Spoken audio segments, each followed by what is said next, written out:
Hey, good evening, gang. Hey, good evening, everybody. Hey, Mark, good to see you, my man. Good to see you. Let me just welcome everybody in. Good morning, good evening, good morning. Good evening, Eva. Good to see you. Hey, Polly. Good to see you, Polly. I can see you. I see Wendy's made it as well. Good to see you, Wendy. Who can I see that's here? Vanya, Daryl. Welcome. Great to have you. Turn your camera on if you can. Okay, we'll just give it a few minutes till more people come in, because there's inevitably going to be more people joining us. Julia's in the house. Hey, Julia, good to see you. Daryl's here. Good to see you, brother. Good to see you. Doing really well with Daryl, by the way. Loving what you're sending me, man. Really good. Yeah, here we go. Here come the laggards, the late ones. Do you remember that at school? I don't know if I was sorry, I'm late. Funny. Who else can we see? Oh, let me put the view on gallery so I can see everybody. There we go. Angie May's in the car, I think. Hey, Angie, good to see you. Wendy's in the car as well. I like that hangy thing, Wendy. That's pretty cool.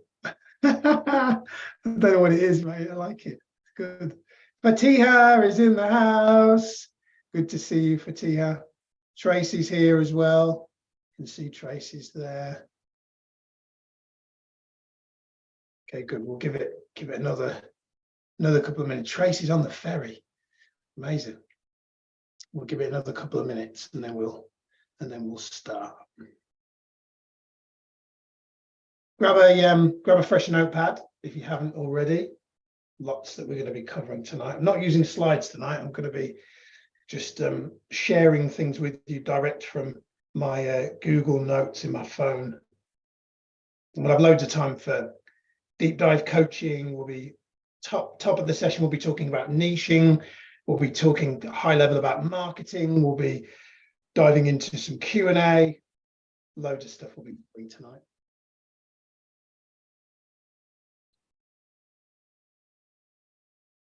Yeah, no worries, Daryl. All good.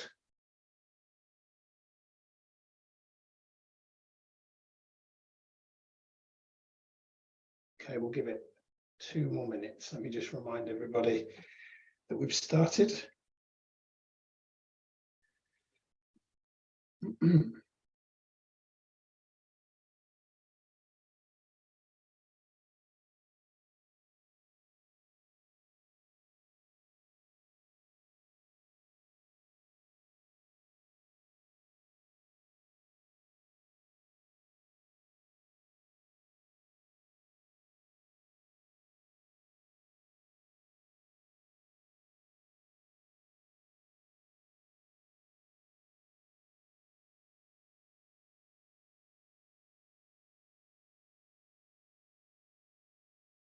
The benefit of you that are here on time, we will begin. So let's get into it. So welcome everybody. Welcome to this Up Level Your Coaching session.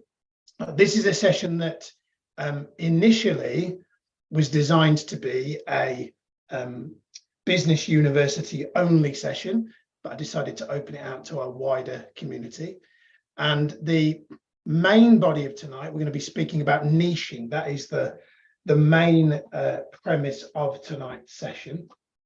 But we're going to be talking high level in marketing as well, and then we're going to have loads of time for hot seat coaching as well. So really plenty of time for you to open up your microphones and have some one-to-one coaching with me if you so wish. Like that background, Julia. That's nice. So we're going to start by talking about niching. So at a really high level, I want to share with you kind of 5, let's call them fundamental lessons, misconceptions, things I've learned about niching at a really high level. Then what we're going to do a little bit later on is we're going to do a niching exercise, and then we'll do some coaching around niche. So we're going to kind of do three parts to niching tonight.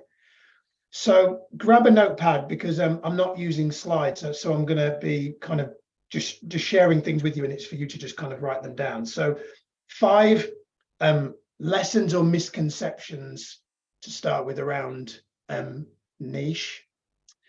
And then if you have questions during the session, you can make a note of them, and then when we do the Q&A bit, I'll answer them. At the same time, if you have questions and you want to type a question in while we're live, I'll do my best to answer it if it is fully in line with what we're on. If it's not, I'll maybe hold it until a little bit later on. I'll do my best to answer all of them as they come in. So first kind of lesson for me around niching is this: your coaching isn't a niche, it's a marketing tactic to get attention. So your coaching, Eva, isn't a niche, it's a marketing tactic to get attention.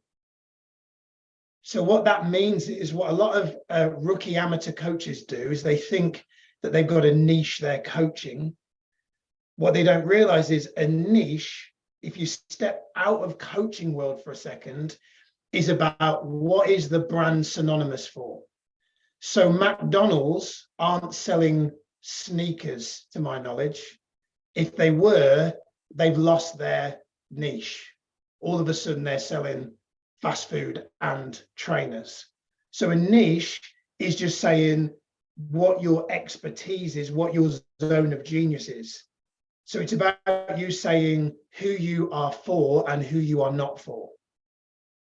So when people often ask me, Miles, the coaching system that you've given us, is that suitable for any niche?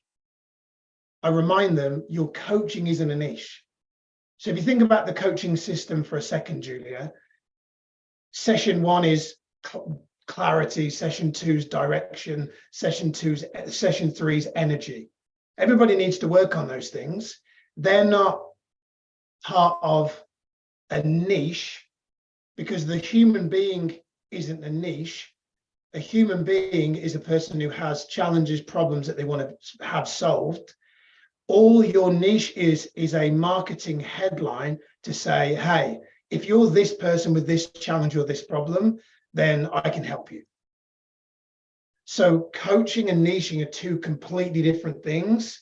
You don't need to think about, oh, what's my coaching niche? No, what you want to be thinking is, Holly, you want to be thinking, what do I want to be known for in the coaching space? Who do I want to target? Who is my ideal person? We'll be working on that later. So your niche is a marketing tagline just to grab one particular avatar's attention. What you then deliver in your sessions, Daryl, doesn't matter, because a human being, to my knowledge, isn't niched. Everybody has challenges with clarity. Everybody has challenges with the direction of their life. Everybody has challenges with energy. Everybody has the same human needs in a different order. So first lesson, your coaching isn't a niche. It's a niche is a marketing tactic to get attention. Next, getting a little bit more granular in detail. This is straight out of our business coach training. So we're going to be launching a business coach, accredited business coach training this year.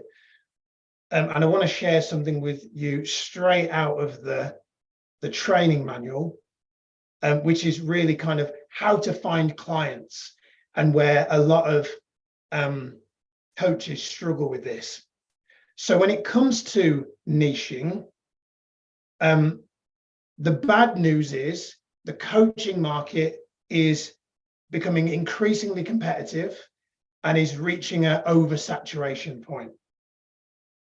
The good news is the market isn't being affected by people who have really dialed in this marketing tactic thing.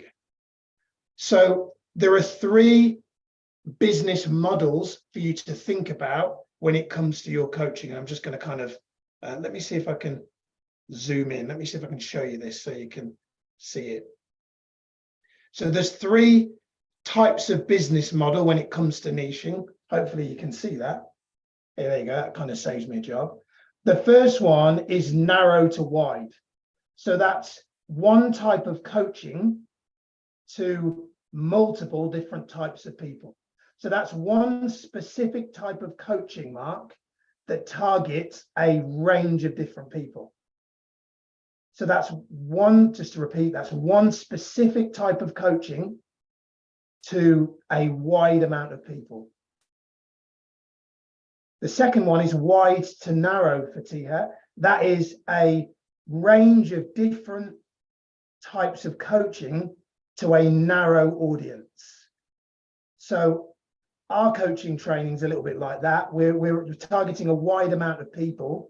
So we've got a wide amount of products, but we're targeting one specific type of avatar, people that are interested in coach training. The best one, if you ask me, going back to me starting out kind of Miles More Members, is narrow to narrow, Polly, which is your one specific type of coaching solution to one specific type of person. So there's three types there: narrow to wide, which is one specific type of coaching to a wide audience of people. There's wide, which is a range of coaching types to one type of person, Vanya. Or there is narrow, which is one type of coaching offer to one type of person. And I always recommend that you focus on going narrow to narrow. It's historically called micro niching, which basically means that you're really zoning down your expertise. So, for example, Miles More Members, initially I aimed at purely independent gyms. So my mum ran an independent gym for years. So it was, if you are an independent gym owner, I can help. If you own multiple gyms, then I don't work with you. So I was very, very, very narrow. And it was, I help independent gyms to get more members.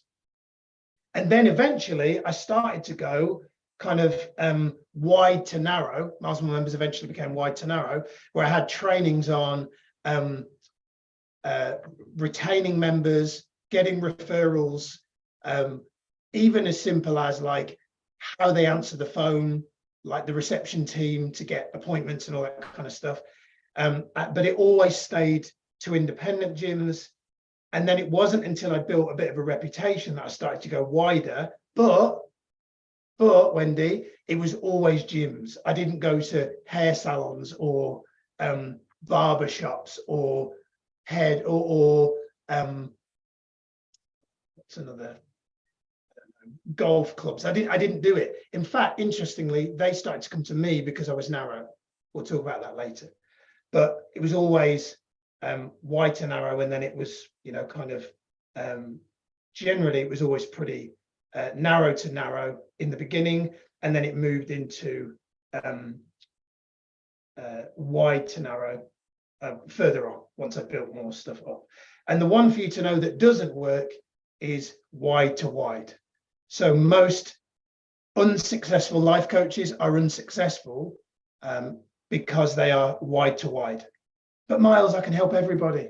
I know you can. But if you market that way, you'll be a jack of all trades and a master of none.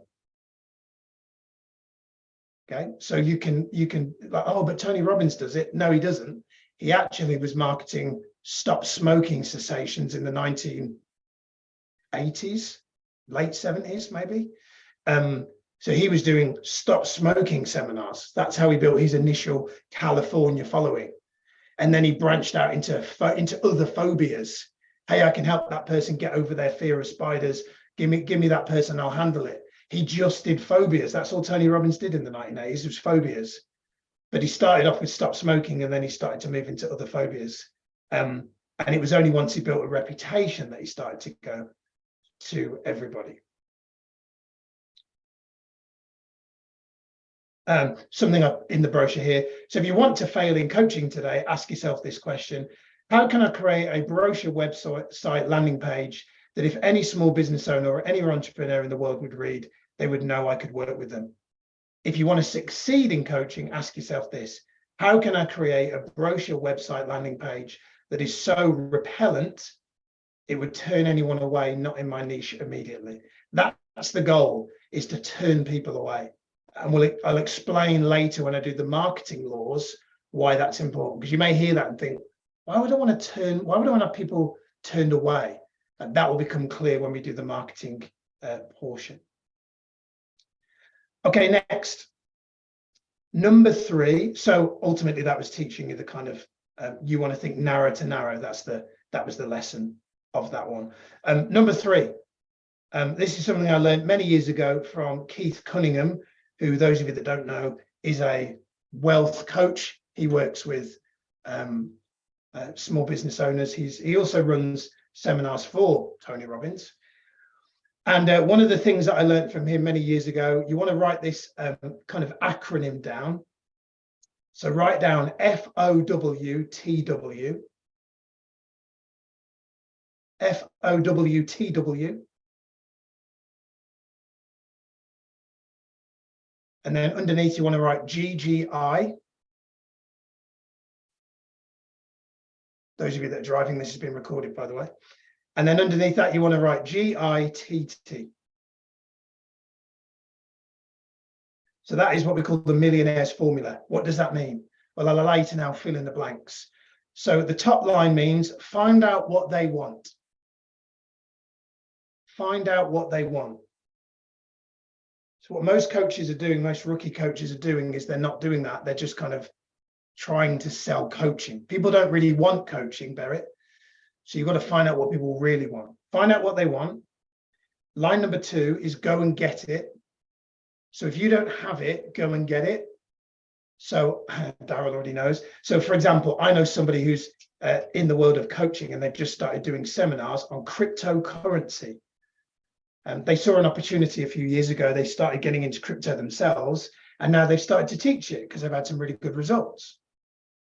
So that's a good example of going to get it. They didn't have a skill set for crypto, so they went and learned crypto. They got genuine results from cryptocurrency, and now they're teaching it. So that's an example of not having it, but going to get it, okay? So find out what they want, go and get it, and then GITT is give it to them.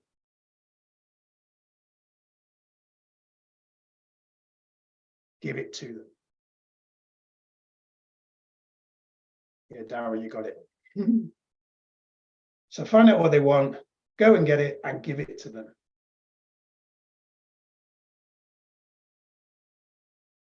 So an example of this, I was looking today at, interestingly, I was looking at articles of sales and examples of this.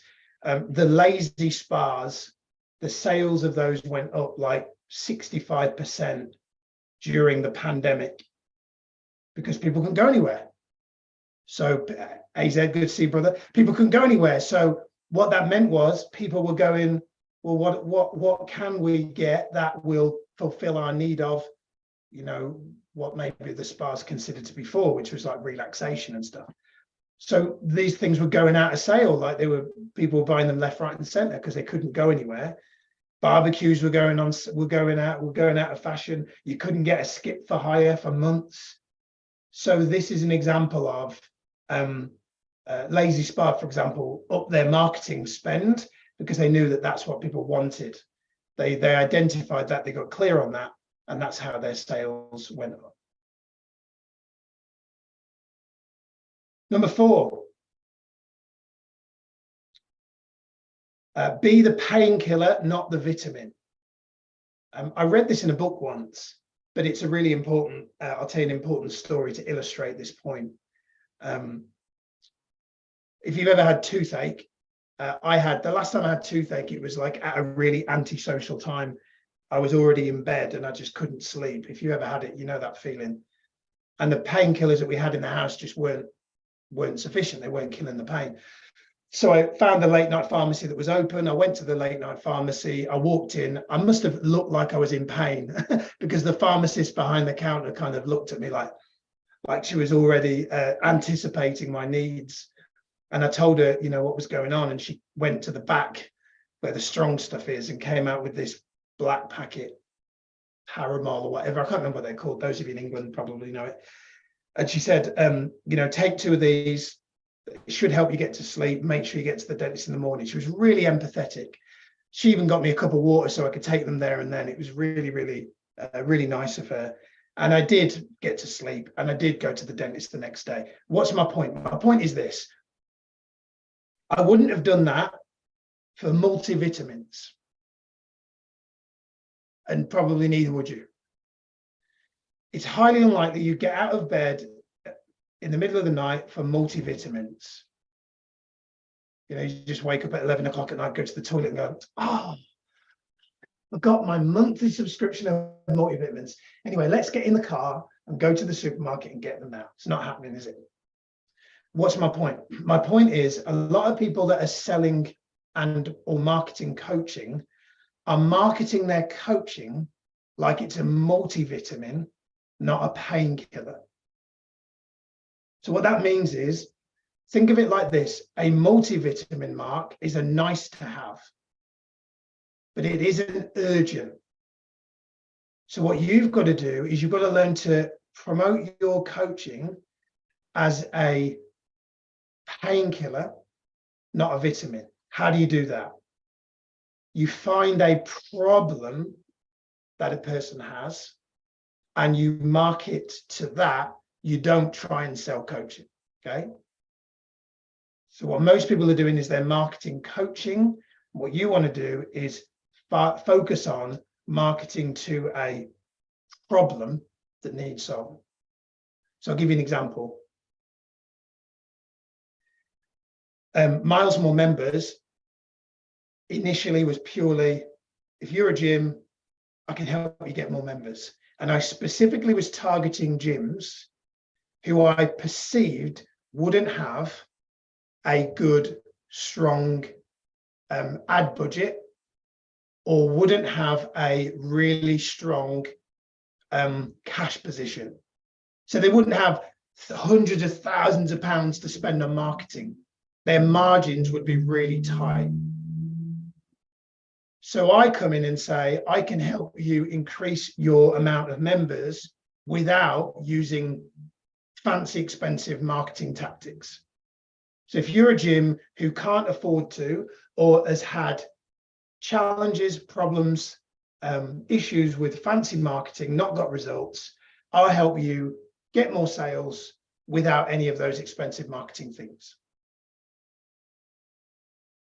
So I'm speaking to their problem. Their problem is they want more members, but they don't have the money to spend on fancy marketing. So I'm being a painkiller to a problem. The problem is they want more sales, they want more revenue, they want more profit, but their margins are tight and they don't have a lot of wiggle room to spend on fancy marketing and just be able to throw money at paid ads online and offline and not care if it works. They don't have, some of these gyms didn't even have, you know, like £1,500 to spend on a newspaper ad. So then I come along and say, at the time, at the beginning, I'm 750 quid for a half-day workshop, and I'll show you how to make sales from your existing list. I'll show you how to get more referrals. I'll show you how to better retain your members, all of that without any more paid advertising. I was teaching them how to go into local businesses and get leads and turn those leads into sales without anything more than a business card. I was teaching them how to go out and literally onto their high street and get 20, 30 new potential leads, all without spending a penny. 750 quid compared to a £1,500 paper ad in a newspaper that they had no guarantee they'd get results from. So that's what I mean by being a painkiller and not a vitamin. And the last thing, number 5, is sell the experience, not the thing itself. Sell the experience, not the thing itself. What do I mean by that, Julia? Well, what I mean by that is, think of it this way. When you book a holiday, it's not really the holiday that you want. It's the things that you think the holiday will give you. Nobody really wants to sit in transit on different transport methods, like a coach, and then stand in a queue, and then be in an airport for 4 hours and have restrictions of food, and then sit on an airplane and the aircon's not working for 4 or 5 hours, then sit on another coach that doesn't have aircon. And no one really wants all that. What they want is the visualization and the feeling that they think when they're in that resort or wherever it is, what they're going to feel when they're there. That's what people want. So a holiday company doesn't sell, I'm laughing at my own jokes. You don't see the holiday operators sell, you don't see, imagine if they promoted their holidays, people stood in a queue. What's the queue like at the airport?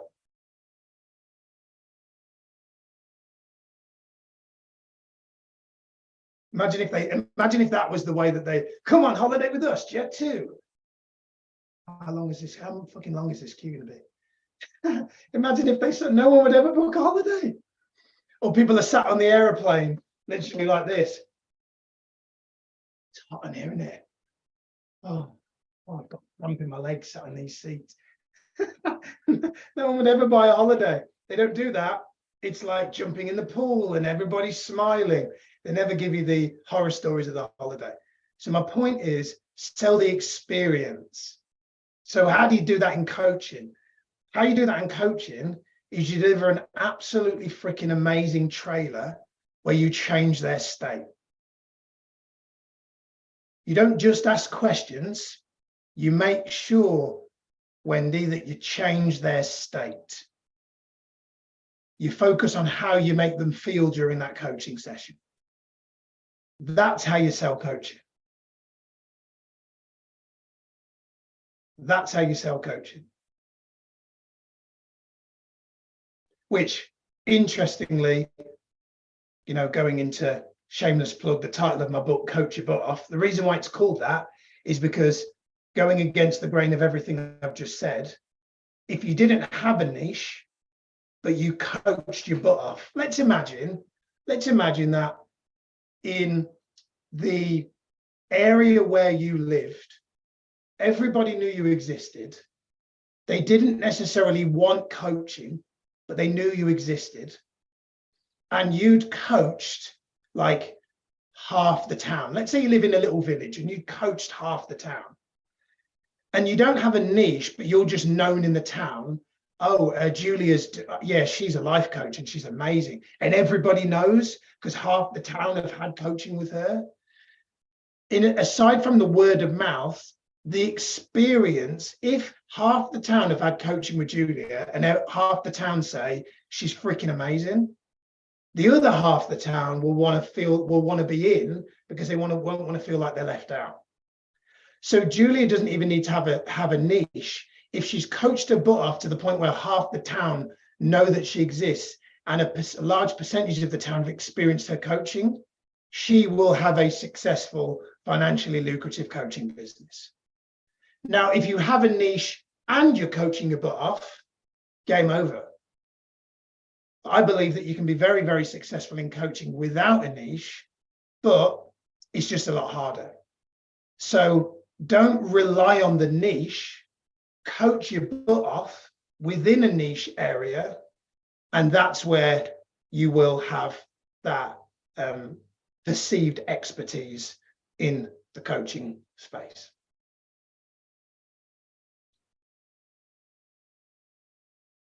And then last thing that I want to share with you, which is just like an additional thing, because I've got my 5 points and then I was like, oh, there's one other thing that I want to kind of teach them around my lessons. Later on, we're going to do a niching exercise, but I want you to mentally log this for when we do this exercise, because Miles More Members wouldn't exist had I not done this.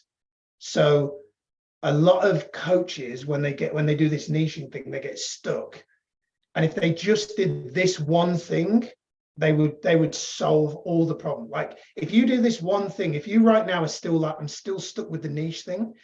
If all you do is this one thing that I'm about to share with you, you just You solve all the problems with niching. Straight away, it's gone.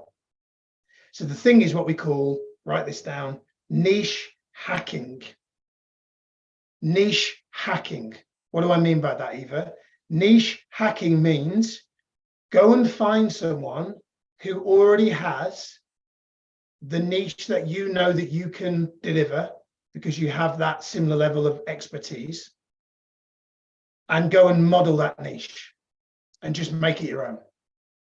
So when I started Miles More Members, there wasn't anybody doing membership sales in my space, but I knew a guy because I met him at an event who was doing really well doing sales training for car dealerships, because he'd been a car salesman for like 20 years. No, I hadn't. So I couldn't ethically do that niche because I'd never sold a car before. Still haven't. But I looked at his niche, and so at the time he'd got a website, and he hadn't got any fancy, he hadn't got a website, got a YouTube channel. He got loads of videos teaching dealerships about sales.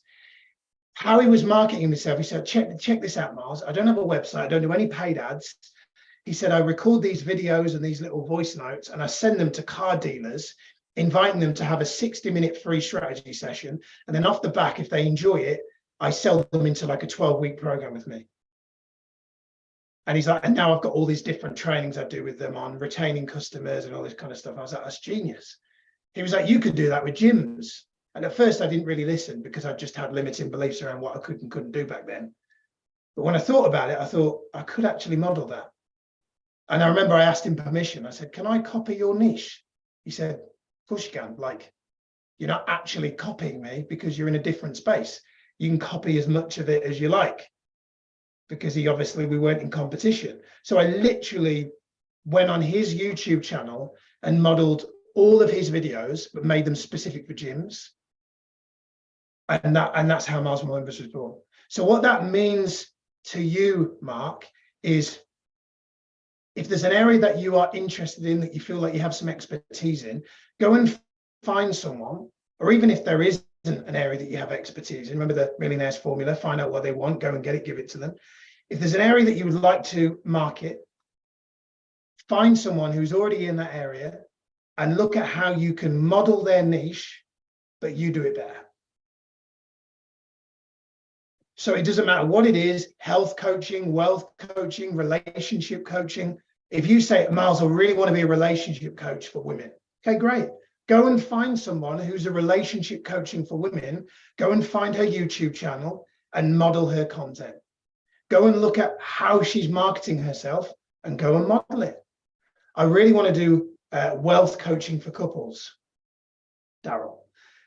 Go and find someone who's already doing it and model it.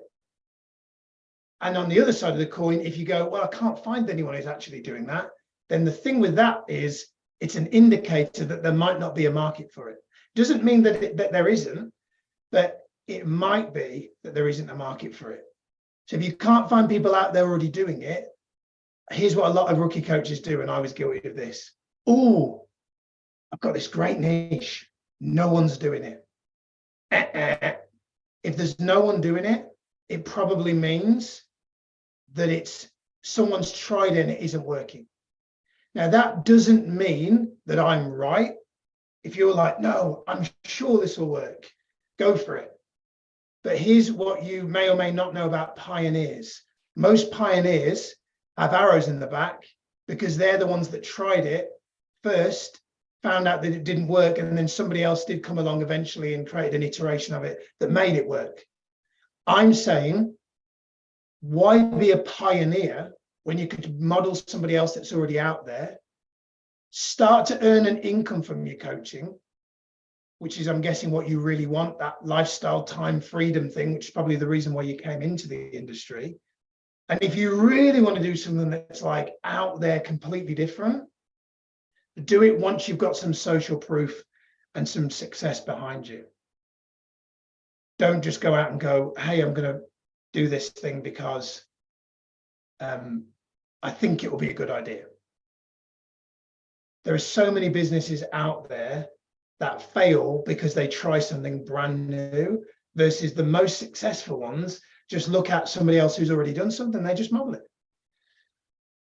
Burger King is a model of McDonald's. Toyota is a model of Nissan. I think it's that way around. Samsung is a rip-off, model of Apple, right? So these are massive multi-billion pound companies that are ripping off, modeling other people. So I'm saying be ethical, don't copy, but model. I saw a couple of companies in the industry that were doing accredited trainings, and they had frameworks, and I saw their frameworks and I thought, yeah, they're good, but I didn't think they were brilliant. So I went, I could do that better. So I thought, okay, what would be in my frameworks? So I just modeled the fact that they had frameworks, and I went, how could I do framework better than that? So I modeled framework. There's no framework police going to knock on my door and say, you can't model us, because I didn't look at their work and go, let's copy exactly what they're doing. I just liked that they had frameworks. I thought that's a good idea, because when I became a coach, I didn't have a framework. I just had this massive training manual and had no idea about how to put a coaching session together. So I was like, yeah, that will be helpful for me initially. And then I thought that would be helpful when we have a company that trains people in coaching. That'll give coaches certainty when they start that they can actually help people, because they don't have to think, what do I do in session one? How do I sell a program of coaching when I don't have anything to sell? Well, now you do, because you've got the 12 session framework, right? So niche hacking, model what's already out there. So in a nutshell, simplifying that all, the key things that I want you to take from that is, number one, solve problems. So don't think about niching, think about being a problem solver. Be the painkiller, not the vitamin, right? Solve problems. And then the second thing, just to kind of, from everything we've just been through there, is, about going narrow to narrow and selling the experience, not the thing itself. Okay, so here's what I want you to do. I want you to just spend a minute just reflecting on what you've learned in that section.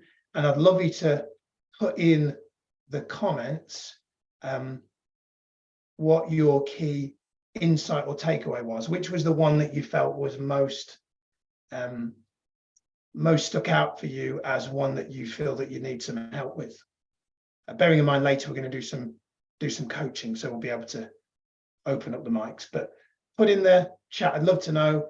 You can just put one to 5. Which one of those was the one that you felt, yeah, that most resonated with you? Julie says 1. Daryl says model the framework.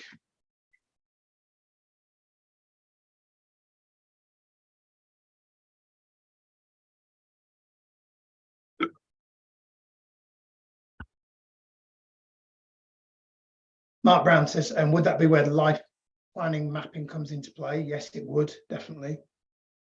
Eva says 1. Mark says number 5, selling the experience. As says painkiller, not multivitamin. What do I win? Fatia says 4. Barrett says, find out what they need, go and give it to them. Good. Wendy, sell the experience. Holly says 4. Good. Awesome.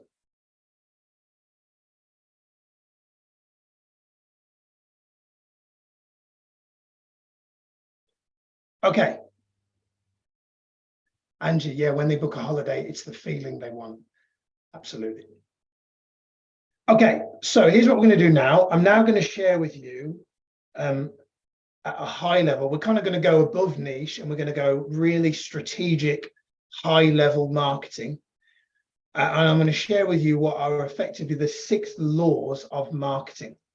So if you want to be perceived as an expert coach, or if you want to stand out, in fact, put 1 in the chat if you want to stand out from all the other coaches in the industry.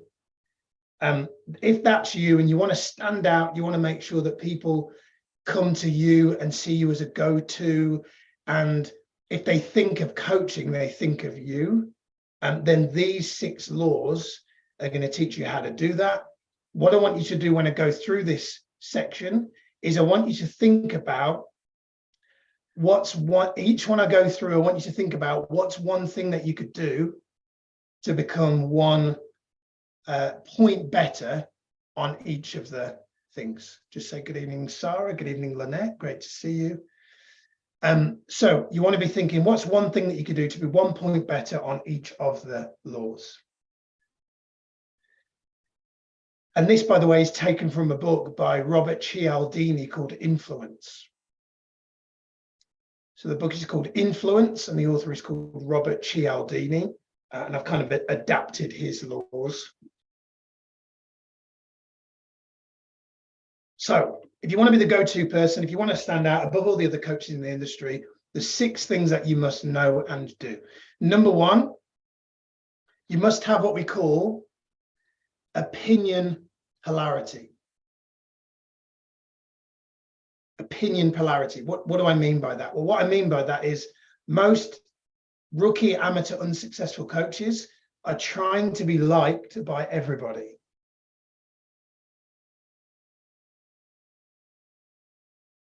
And the problem with that is if you're trying to be liked by everybody, you'll end up being liked or bought by no one, because it's the jack of all trades thing.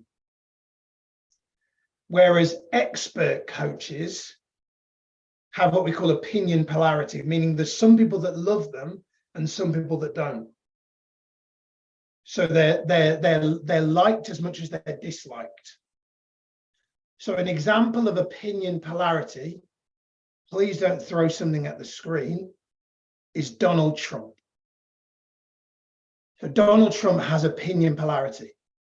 We all probably here in agreement that he's a knobhead, but yet he got voted in, so the majority thought he wasn't a knobhead. Interesting, right? So what Donald Trump did really well from a marketing point of view is he had opinion polarity. Or to put it another way, he was like Marmite. Some people loved him and some people hated him. I'm not saying intentionally antagonize people, Wendy, but what I am saying is you do want to be a little bit like Marmite.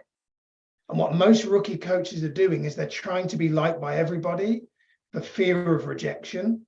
And because everybody, including me, has a deep-seated need to want to be liked and loved, because it's just innate from birth.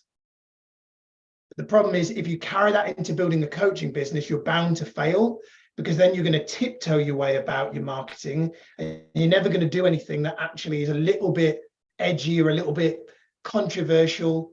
And the thing is, what's going to make people really like you, Julia, is the courage for you to stand up for what you believe in, speak your truth, irrespective of whether people throw stones at you for it. So in this space, Tony Robbins has a lot of fans, but there are equally as many people that really don't like him. He's a charlatan, he's this, he's that. A lot of people don't like Tony Robbins. A lot of people don't like a lot of public figures. There's a lot of people that will say, oh, I love, I don't know, who's an example, controversial recently, Will Smith, you know, punched Chris Rock. Were you team Will or were you team Chris? You know, there would have been a opinion polarity all of a sudden. People that really like Will Smith, people all of a sudden change and didn't like him. People that like all of a sudden like Chris Rock more. So the point is, don't punch someone in the face. You're like, where is he going with this? My point is, standing up for what you believe in will win you hate, but it will also win you raving fans. I didn't agree with Will Smith getting up in the Oscars or whichever ceremony it was and punching a man in the face. I didn't agree with that, but I did agree with him defending his wife. If I was in that situation, I probably would have got up on stage and punched Chris Rock in the face. That's just me, right? So I actually respected the defending the wife thing. I had a lot of respect for that. There was a lot of people that were really like, my auntie was like really angry about it, right? But the point is standing up for what you believe in, not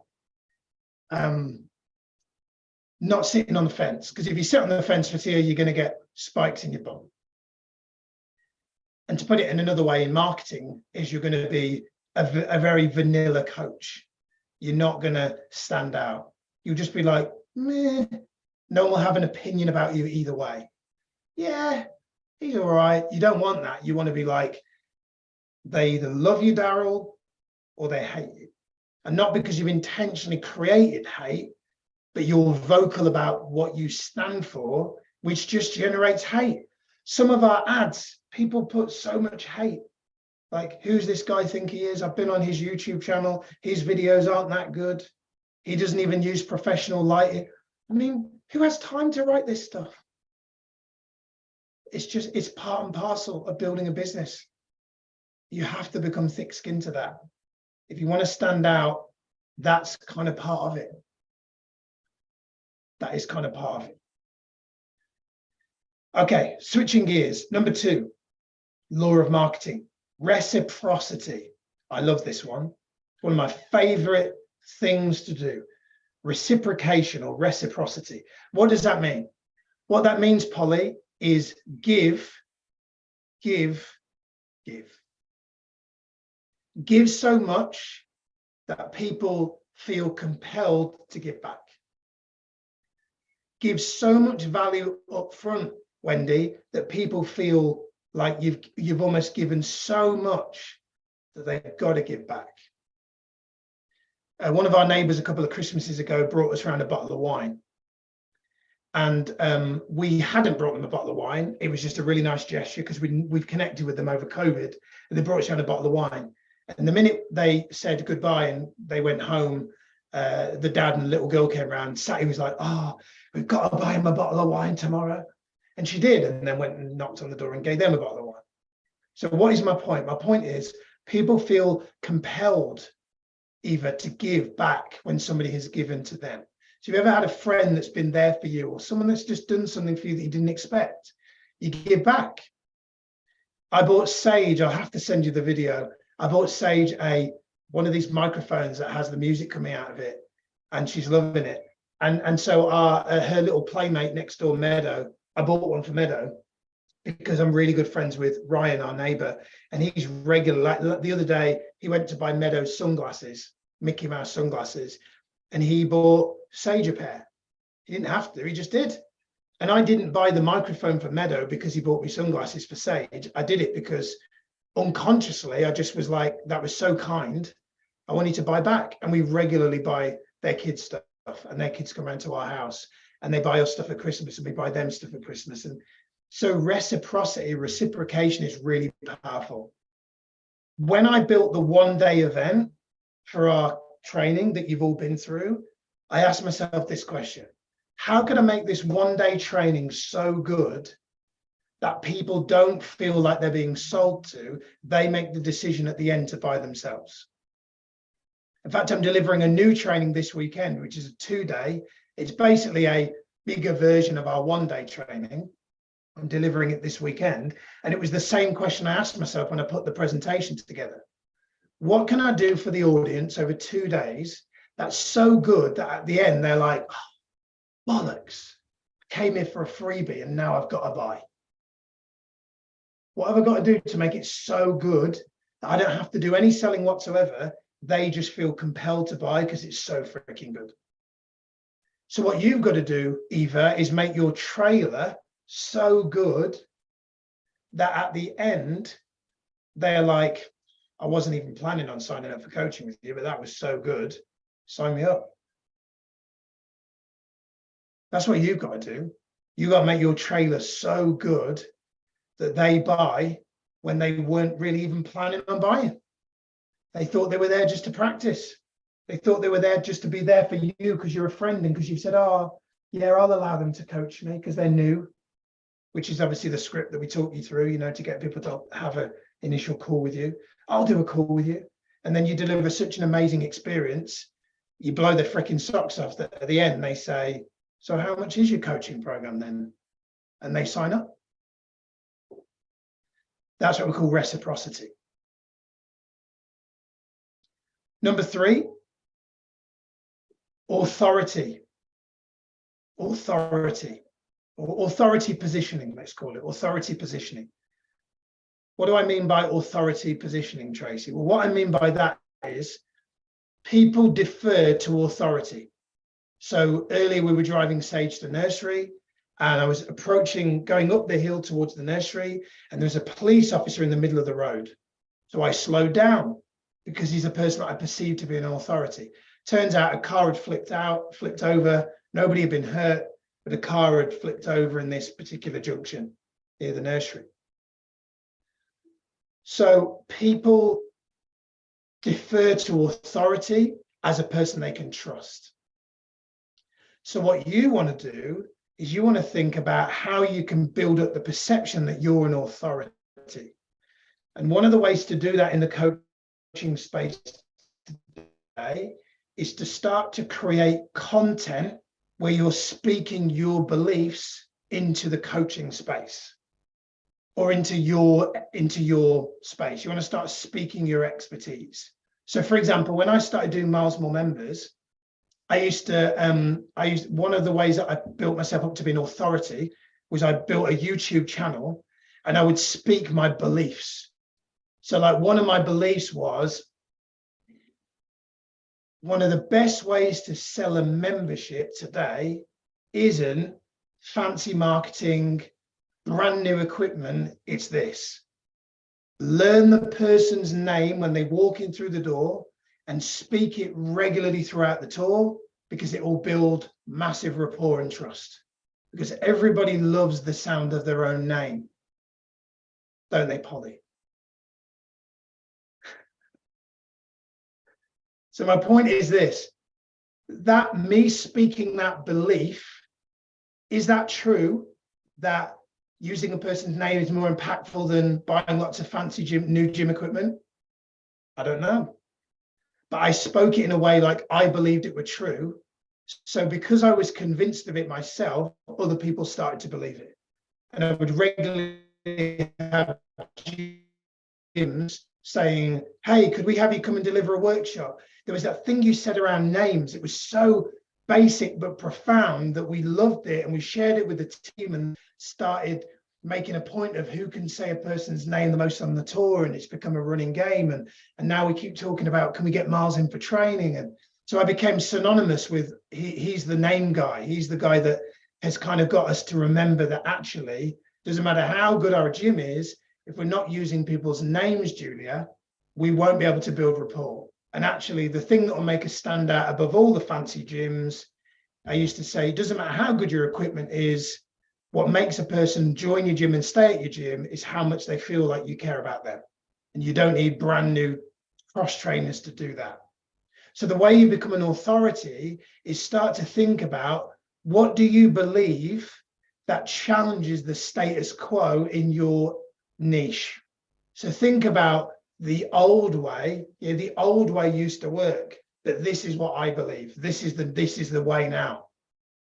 So when I started delivering coach training, I used to say things like, the old way was you just become a certified coach. The new way is the certification isn't the most important thing. What's the most important thing is that you have a framework and a methodology and of which you can show people, if you join coaching with me, this is the transformation that you're going to go through, and this is what you're going to achieve on the other side. The old way was get a certificate and then just hope for the best by offering pay as you go at 50 quid an hour. That doesn't work anymore. And I believe that.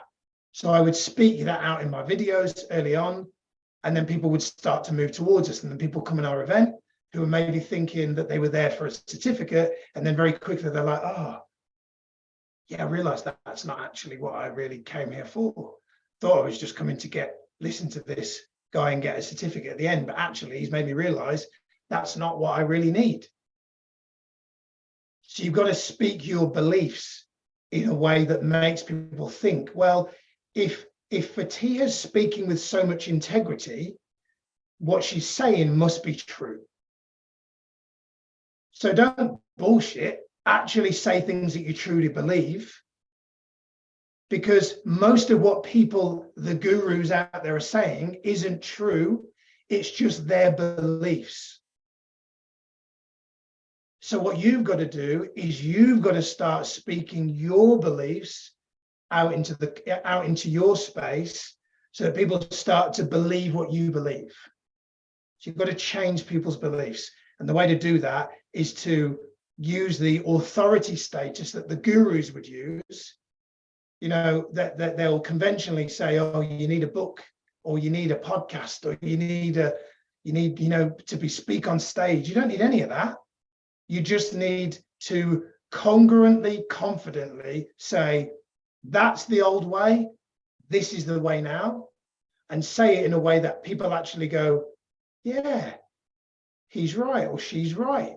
And they believe it because you believe it. Okay, really powerful. In addition to that, in brackets, if you start to create content in the form of videos, blogs, products, maybe a podcast, maybe a book, then you're digitizing your stuff so that people can consume it when you're not there, which means that then you can really start to scale your authority. So the reason why I'm releasing a book this year is because I want to be able to use that authority positioning the way that it's historically known, which is if you have a book, even if it's not very good, mine will be very good, obviously, but if it's not very good, people don't care. They just go, oh, he's got a book. He must know what he's talking about. That's not true, but that's what people believe. She's got a podcast. She must be good. No, you can go on Anchor tomorrow and set up a podcast. That doesn't mean you're good, but there's a perception that it will mean that you're an authority because you have the courage to speak what you believe. And that's all authority is. There is the legal authority, policeman in the road stopping because there's been an accident. But in this space, authority is you speak your beliefs out into the world in such a congruent manner that people go, well, if that's what Daryl says, then it must be true. Okay. Fourth, you need what we call social proof. By the way, just give me a quick thumbs up. Are you enjoying this so far? Is this useful? Is this helpful? Give me a 1 in the chat if your camera's off. Good, ace, awesome. So number 4 is social proof. What do I mean by social proof? Hell yeah, thank you, Mark. What do I mean by social proof? What I mean by that is you need testimonials, reviews, proof of concept. So we never buy a holiday in this house, or Mrs. Grant will never let me book a holiday without it having her check TripAdvisor to make sure that there is adequate reviews. If it were up to me, I'd go on wherever we're booking a holiday. I'd see that it's 4-star or 5-star, whatever we're booking, and I'd be like, great, bye, done. Whereas she'll go, no. It doesn't matter that it's 5-star. I need to go to TripAdvisor and I need to read the reviews, and she'll specifically find out how many bad reviews there are. She'll actually look for the bad reviews. And if there's a collection of the same type of bad review, she'll go, not going there. Because in the hotel world, which I know a little bit about because my dad used to work in that space, you can have a 5-star rating stay with you for a number of years before that gets downgraded. And there could be thousands of shit reviews before you even have any sort of hotel compliance demote you a star.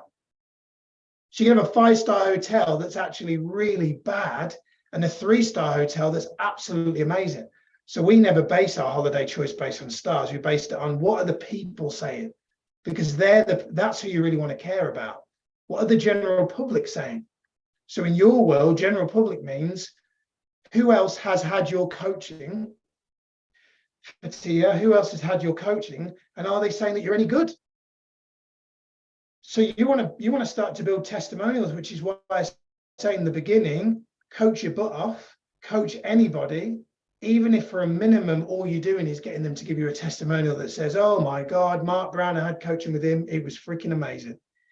Because if you've got 100 of those, let me tell you, selling coaching becomes really easy to your ideal client, because then you've got trust. Social proof sells. When we do our one-day event, I share, here's Carrie Griffiths, who went through our training, and within 2 weeks, she had 2 paying clients. And here's an audio of her sharing how 6 weeks later, she made more money in her coaching than she does in her day job. Here's Carrie's. Listen to it for yourself, right? People trust that more than they trust me. They don't know me. I'm a speaker that they've met on a Zoom event. They've only known me for an hour, 2 hours. They don't know me. So what will influence their decision to buy or not is, have other people bought it and are they getting results? Is this legit? Will be determined by reviews. But we're really at the moment really building up our Google reviews, because we really want to start to target people to come through our events. Like, I want to, when we do the book launch, I'm going to make a point of really begging is the wrong word, but I'm going to really incentivize our master coach community, you, to give me a really good positive review on Amazon, because then when it goes to complete nobodies that don't know who I am, they're going to see your review and be like, well, if they've said it's really good, then maybe I should buy it. Okay. So reviews, testimonials, social proof, really, really important. Number 5, integral scarcity. Integral scarcity. There's a reason why the word integral, as in integrity, there's a reason why the word integral is at the beginning, because I hate fake scarcity. Hey, there's only 13 available spaces, and really it's, I'll have as many people as I can because I don't have any clients. Integral scarcity means real scarcity that's genuine. What a lot of people do, a lot of marketers will say, you know, they'll use fake scarcity, and you can smell it a mile off if you're intelligent, which all of you will be. I say use integral scarcity. So here's an example. Miles More Members, I was doing a thing called Gym Sales Boot Camp. It was in a boardroom in Birmingham. In the boardroom, there were 13 chairs. I did a video saying there's only 12 seats available at this thing, because there's, as you can see, I had a video. I was like, as you can see, there's 13 chairs in the room. So there's only 12 seats because one of them's mine. So if you want to come to this boot camp, there's only, and I was like, there's only 12 seats. See this? This is the den at the Staybridge Suites in Birmingham. As you can see, there's 12 seats. Here's what you're going to be learning at the boot camp. But like I said, there's 12 seats, and on this email list, there's 8,000 gyms, and then call to action, right? So that's what we mean by integral scarcity. Now, you may hear that and go, well, how do I do that? I don't have any clients yet. And frankly, I would take as many people as I can get. Here's how you do it. Look at your life. All the things in it. Workouts, time with kids, time with husband, social time, dinner time, sleep, day job. Put all that into a diary, some sort of digital online calendar, and then look at how many hours you've got left for trailer sessions and paying clients. And you'll find you probably don't have a lot of hours in any given week. I spoke to a client the other day, and we did this process because she was struggling with this. And she worked out that realistically, she said, realistically, Miles, I can, with my newborn son and my other boy, I probably got room for around 5 sessions a week. I said, right, so that's 5 in total, right? She said, yeah. I said, so you don't have any clients yet. So initially, you're going to want those 5 sessions a week, 20 a month, to be all trailers. So, but eventually, some are going to turn into paying clients. So the amount of trailers that you can do is going to go down. So eventually, you might have 10 clients. And if you keep the hours, you've now only got 10 slots available for trailers. But you haven't got 10 slots available for trailers, because you've got to bear in mind, the more people you sign up for coaching, the less time you've actually got to sell coaching. So you've got to create a slot in your diary where you're going to sell coaching, and a slot in your diary for delivering coaching. And if you compartmentalize those, said, how many hours have you got? And she went, well, I probably can do 2 trailers a week and three paid clients a week. So great. So you can only do 8 trailers in a month. And at any given time, you can only actually have 12 clients, 3 clients a week times 4 weeks. So I said, if you had 10 clients right now, you need to say out to the world, I've only got space for 2 more people in my program right now. Because I can only work with 12 because I've got 2 young kids and a full-time job. I've only got space for 12 people and I've already got 10 in my program. So if you want to book a call, here's what other people are saying about my coaching. No obligation to have a trailer with me. Here's how you book it. That's how you use scarcity in a way that is real and isn't bullshit. So put your whole life into an online diary and you'll be surprised how little time you've got. People often say to me, oh, Miles, can you catch up, can we have a call Thursday morning between 8 and 1? I say, no, never. And they say, why? And I say, because Thursday morning, 8 to 1, Sage goes to nursery and I have a date morning with Sally. So 8 till 1 on a Thursday morning is non-negotiable. It's never available. There will never, ever, ever, until Sage isn't at nursery, be anything else that goes into there because I'm on a date with my wife. Because the most important relationship to me is mine and my wife's. So that straight away is 5 hours out of my week that I can't deliver coaching. Because here's the thing. If you are willing to bend yourself to get income for your coaching at the expense of something else, it's going to cost you somewhere else. It may look good on paper to go, oh, you know what, just 1 hour for a coaching client, that's not going to affect my marriage. It will. Somewhere down the line, the more that you bend, the more that you will allow your coaching to take over your life. We call it the lifestyle coach method for a reason. It's meant to give you a great lifestyle. I don't call it the have 1 million clients method.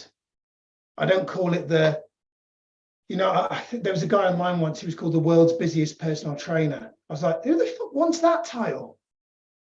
The world's busiest personal trainer. Great. Good luck. Good luck to you. I don't want to sell the world's busiest life coach. That's not what I'm looking to do. I'm looking to help people create a great lifestyle where they've got more time with their kids, more time with their husband and their wife, more time to go to the gym, not the opposite. So you need to build your coaching around your life, not the other way around. And it's funny because me and my business partner, we've been business partners now for 3 years, and now he really gets when we want to have a meeting together, we now have a really good idea of each other's diaries. In the beginning, he didn't understand where he would just randomly call and I'd be like, I'm not available right now because I have stuff going on. Like early, like even earlier, he wanted to catch up earlier. It was in the middle of the, it was before I had a meeting at 1 and it was 11:20 and he wanted to catch up. The girls had gone out for a walk and he said, do you want to catch up? And I said, not right now, dude. In fact, I'll send you I'll show you the text message that I said to prove this point because it keeps you in integrity. He said, hang on. Do you want to catch up? Do you want to check in? And I said, not right now, dude. I'm having some me time. I've been working all morning and now I'm doing yoga and then I'm going to do some meditation. If I stopped my yoga and meditation to have a meeting with my business partner, it may be good for my business, but I'm going to end up resenting my business because it's compromised mental health practices that are really important to me, yoga and meditation. Is this making sense? Give me a thumbs up if this is making sense. Yeah. So that was a really long-winded way of saying, if you want to build genuine scarcity and urgency, put your life into a diary, and then it will show you don't really have a lot of time to coach around the outside of that. And that's how you build a coaching business from integrity and have real genuine scarcity. And the last one, really simple one, we call this commitment and consistency. You could just put walk the walk. walk the walk. What does that mean? What that means is practice what you preach. If you're going to be a coach, have a coach. If there's something in your program that you're speaking about, make sure you're doing it. If you're talking to people about setting boundaries, make sure you're living boundaries. If you're coaching people on how they can have a better relationship with their partner, make sure you're doing the work on that. If you start talking about health and nutrition and better sleep patterns, make sure you're living that. Don't be the coach that talks the talk that doesn't walk the walk. Make sure you're a living, breathing role model of what's right with this space. Don't be one of those coaches, and I see a lot of them, and I used to be one in the beginning, who is different away from the session, or in this instance, away from the camera than they are on the camera. Like, be the same throughout, because then what it also means is you're not getting ready to coach, Wendy, you're staying ready to coach. So when you're walking the walk, Mark, you're not getting yourself in state for a coaching session, you're just in state. And when you live it, people just feel it, that you're not turning it on. They feel that you just are it. And then they are more likely to buy from you because they can feel that it's not some tactic or technique that you're doing, you're just embodying it. You're embodying coaching. Because remember, people don't really want coaching. So the experience, not the thing itself. A part of that is how you show up. How you show up is what we mean by selling the experience. So walk the walk, don't just talk the talk. Okay, here's what I want you to do. Two things. Number one, well, we're going to have a break, so it's actually just one thing. Look at those 6 laws of marketing and ask yourself which one most stands out for you as needing to be worked on the most. But what I want you to do is I want you to, and we're going to have a break, that's going to be a break and a little bit of work as well, is I want you to look at those 6 laws: opinion, polarity, reciprocity, authority, social proof, integral scarcity, and walking the walk. I want you to circle the one that you think needs the most work, but then I want you to also go, what do you need to do to be 1% better on each of those elements? So we're going to have a break for 15 minutes, but in this break, I want you to think about which one needs the most work. And of all 6 of them, what's one thing that you could do to be 1% better on each of those things? And then when we come back from the break, we're going to open up the mics, going to have some shares, and then we're going to do a little bit of Q&A, and then we're going to do the next session on niche. Okay. All right. So break now for 15 minutes. So by my watch, it is 43 minutes to the hour. And so we're going to break until on the hour. So it's UK time, 6:45. So 15-minute break. And then when we come back, we'll be opening the mics up for some shares. And then we'll be going into the next session on niche. Okay. So have a good break, and I'll see you in 15 minutes. See you shortly.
All right, bring yourself back, gang.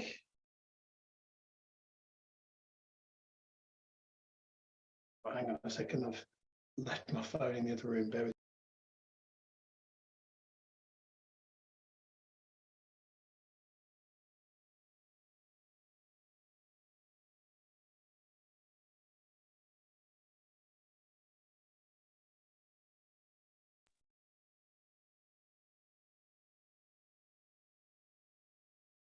Okay, so here's what we're going to do now for the benefit of time, because I'm already a little bit behind now.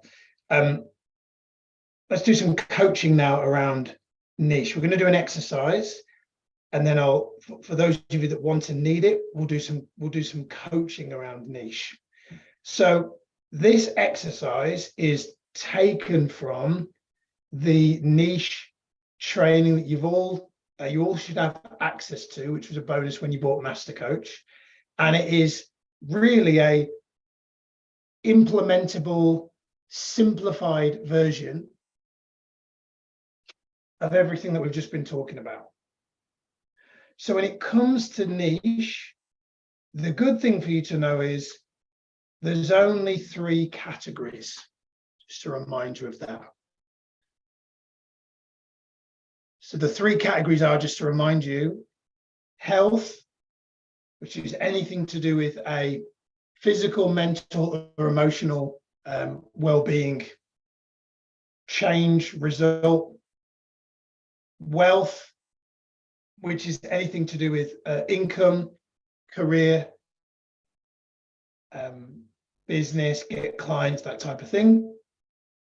And relationship, which will be anything to do with parenting, dating, marriage, etc. Anything to do with interpersonal relationships. So if you've had any issue with choosing which category your coaching should live in, here's how you decide. I call this the last minute speaker slot concept. I just made that up.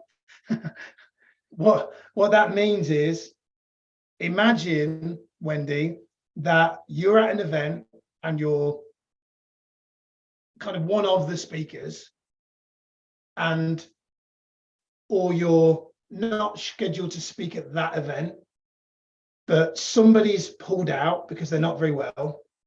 You're competent and you know enough about your subject that you could get up and talk about it for half an hour. And the event organizer has said, hey, Wendy, would you mind filling in this next slot for us? And because you're so knowledgeable about your subject, given a few minutes notice, you could come up with 5 points to teach your audience over a 30-minute session, maybe with a bit of Q&A in there. Ultimately, you know what you're talking about. You don't have to blag it. You don't have to wing it. You don't have to bullshit. You know that area. So much so, if you were put on the spot, Polly, with 5 minutes notice, as long as you could give yourself a few minutes to maybe do a couple of cue cards or go, okay, what are the 5 key things I want to teach? You know your topic enough that you could get up and do that last minute speaker slot. That's how you clarify which of those categories you should be playing in. Now you may say, well, I could do it in more than one. Great. If you had to choose, which one is the one that you're most best at? And you go with that. So mine is the wealth niche, because if you said to me, last minute speaker slot, it's a fitness event, get on stage and talk about sales in gyms, I could come up with 5 points. Or if it was a coaching event, I could get up on stage and do the lifestyle coach method without any slides. And I could say, here are the 5 things that you need to know and do to be successful as a coach in 2023. So you want to ask yourself, what would you talk about? And then that will tell you which category you're in. So Sarah said within context. Yeah, so obviously it depends on the type of event, but the point you want to think about right now is not what type of conference is it. Don't worry about that. The point is, which category do you know have the most amount of expertise in? Health, wealth, or relationships? That's all you need to think about at this level. Which area do you have the most expertise in? And for the benefit of this being a training that isn't just a one-way thing, put in the comments, which one is your zone of genius? Put in the comments. Is it health? Is it wealth? Or is it relationship? You're up on stage, 5 minutes notice, there's 500 people, you're up next. Which category are you going to speak about? Daryl says wealth. Yeah, give it up for Sarah, by the way, posting the highlights. It's brilliant. She always does that. Thank you, Sarah. Julie says health. Sarah says health and or wealth. Which one would it be if you had to choose, Sarah? Mark says relationship. Matiha says health.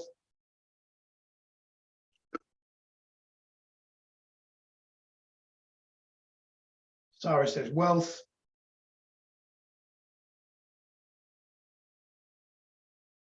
For those of you who maybe haven't commented yet, I'd love to know. Put it in the comments. Eva says health.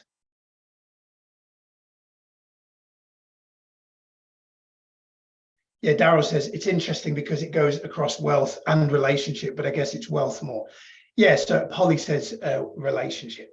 Yeah, so here's a feedback loop for you on that one, Daryl. So Miles More Members is a wealth niche, but what I actually deliver is around relationships. So the message, remember, niche is a marketing tactic to get attention, right? So the marketing tactic to get attention is, hey, if you're a gym and you want to make more money, and you want to have more members, I'm your guy. Then when I train them, I'm not training them on money stuff. I'm training them on relationship. Like if you use a person's name, you're more likely to build rapport and they're more likely to join. That's relationship. But I'm not using relationship as the marketing tactic because that isn't what they want. Here's another distinction I've learned about marketing and around niching. Give people what they want, not what they need. So when it comes to marketing, Eva, you've got to give people what they want, not what they need. So you might, in fact, let me word it better than that. You market what they want, and then when they're in, you then give them what they need. So you market what people want, but then when they're in, then you give them what they need. So people come on our one-day training, what they want, most of them, is the certificate to say they've done their level one-day thing, right? But then I give them what they need, which is the 5 steps to be successful as a coach, the lifestyle coach method.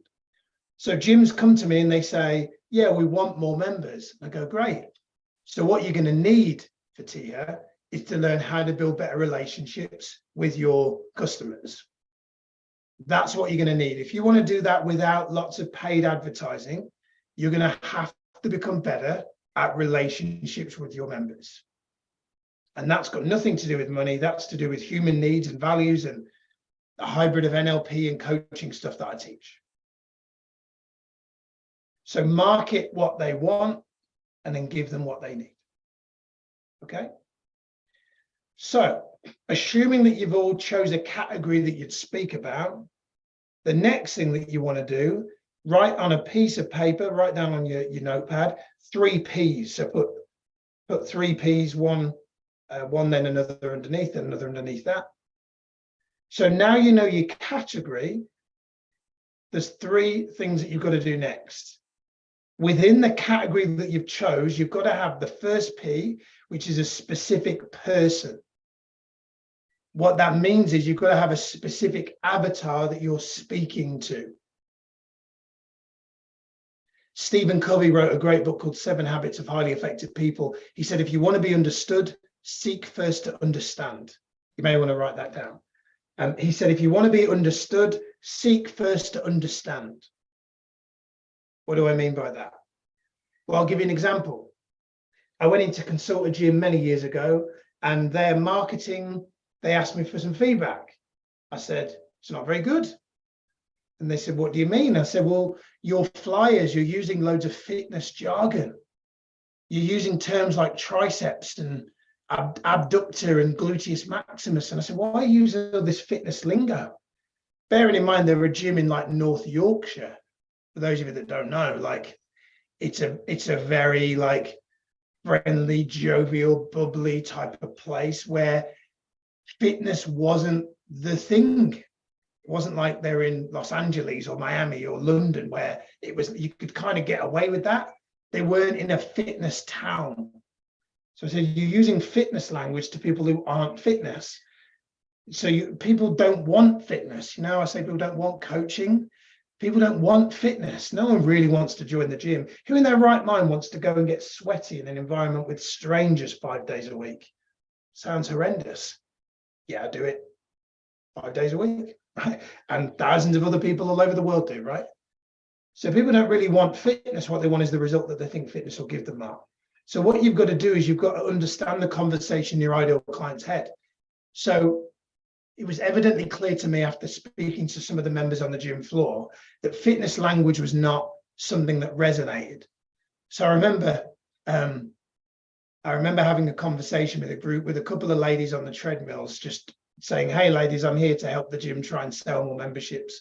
Can I ask you, what made you join? And one of them said, oh, I'm not going to do her Yorkshire accent, but she said, oh, I joined because I wanted to lose my muffin top and my bingo wings.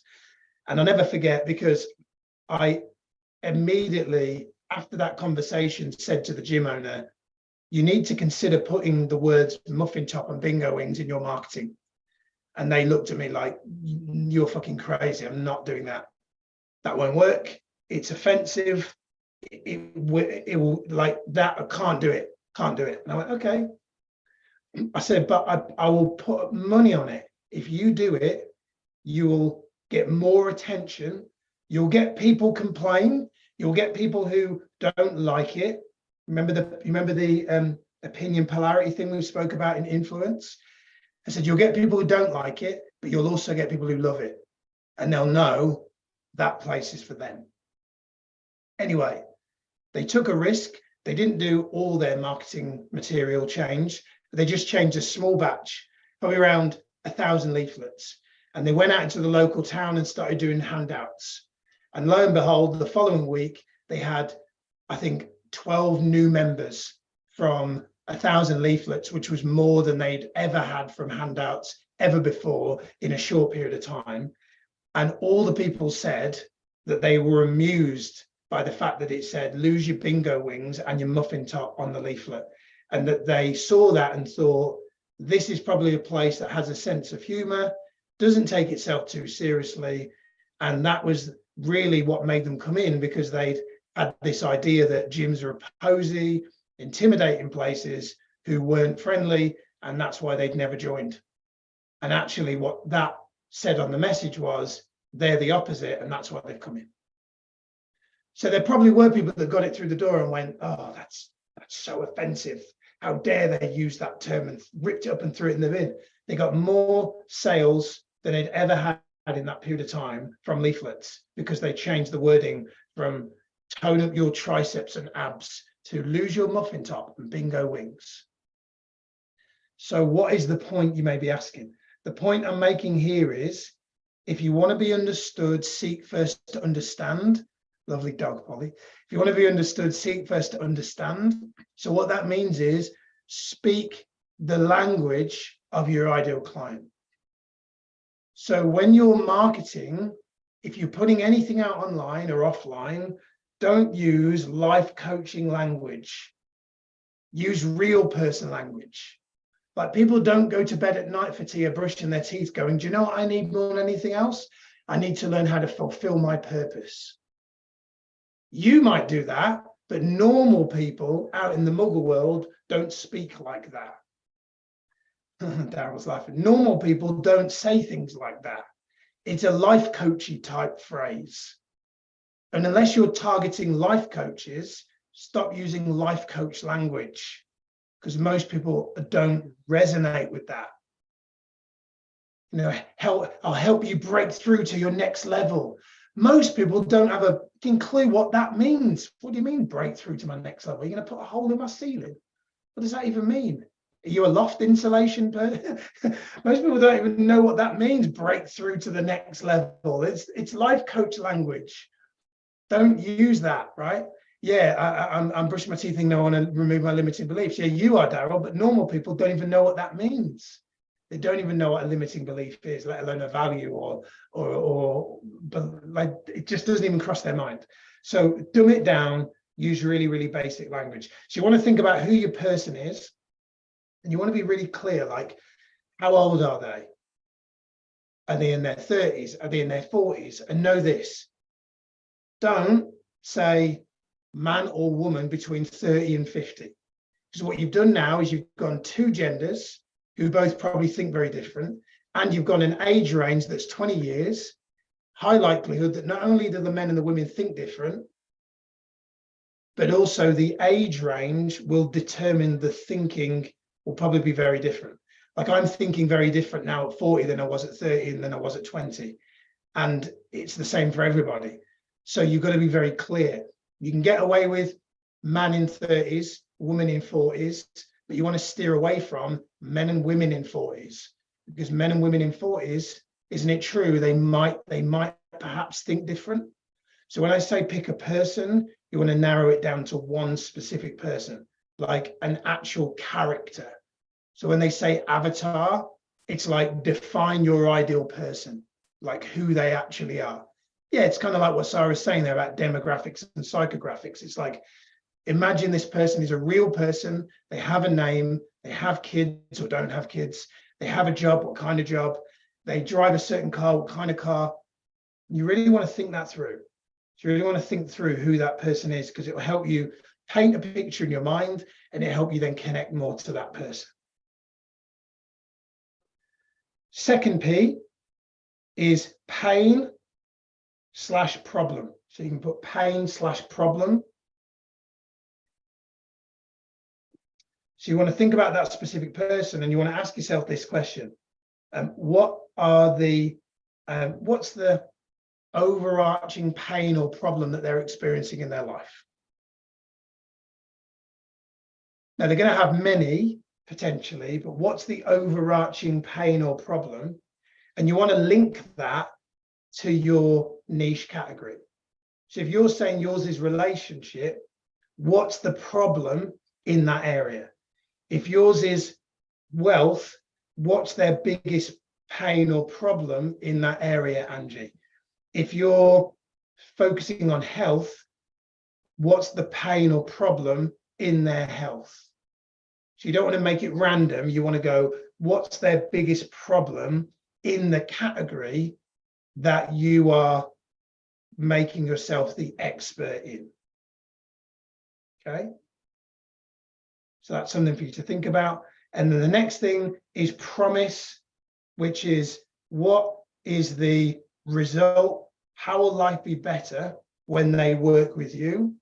How will they, how will their life be enhanced, improved when they've had a coaching program with you, relating to the category that you're in? So I know there will be multiple promises. You may say, oh, but Miles, their life will be so much better in so many ways. Okay, good. But what will be the overarching thing that will improve in their, insert the category that you're in? The best way to identify the promise is what's the pain and what is the opposite of the pain. So what's the pain? So the pain for me was, so I'm in wealth category. The pain is not enough members. The promise is more members. So it's just the opposite. So the way to identify the promise is, once you've identified the pain or the problem, what's the opposite of the pain or the problem? Okay. So here's what I want you to do. I want you to, I'm going to give you a few minutes to come up with your person, come up with their overarching pain or problem, and come up with the promise of what they're going to get from working with you. Okay, so I'm going to give you a few minutes to come up with your person, their pain, and the promise. And then what we're going to do on the other side is we're going to have some of you will give some coaching around it. So you're kind of going to have the option to drop it in the chat and I'll give it coaching that way. Probably won't have time to coach everybody, but hopefully there's going to be insights in the people that I do that you'll be able to apply to your own.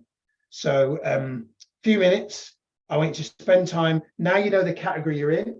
I want you to get really clear on the person, really clear about what is the overarching pain in that category and what is the opposite of that pain. How will life be better once they've had coaching with you? Okay, so going to give you a few minutes, going to give you 5 to 7 minutes to work on that. And then we'll do some coaching on it. Okay, off you go.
All right, gang. What we got?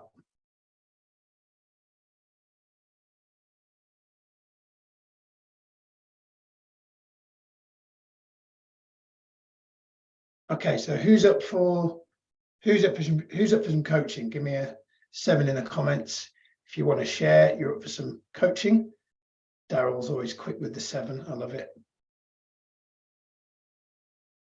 Put a 7 in the chat if you want to come on. Daryl, what you got for me, brother? Can I ask you a question about it before, or do you want me to just go straight into it? Say again? Can I ask you a question first about Yeah. Whichever. It's a hybrid of. It's what this time together is whatever you want it to be, my man. Perfect. So you know, we're talking about. So I wrote the question out earlier. Is it possible to market to a prevention more than a pain? So you're preventing something happening as opposed to you're in the pain already and trying to fix it. Yeah, that for make sure. sense? Yeah, absolutely. It would work just as well. Okay, cool. Just wanted to know that. So based on our last session, I'm thinking the person is female, married, in their 40s, with children under the age of 18. So that's the avatar. Yeah. I know you're saying that the men and women think differently, and before I had both. Yeah. The pain is they're feeling financially vulnerable, insecure, broke, with little to no money or little to no savings, I should say. Yeah. And the promise is to feel more secure and in control with their money, saving and investing with a clear vision of their future.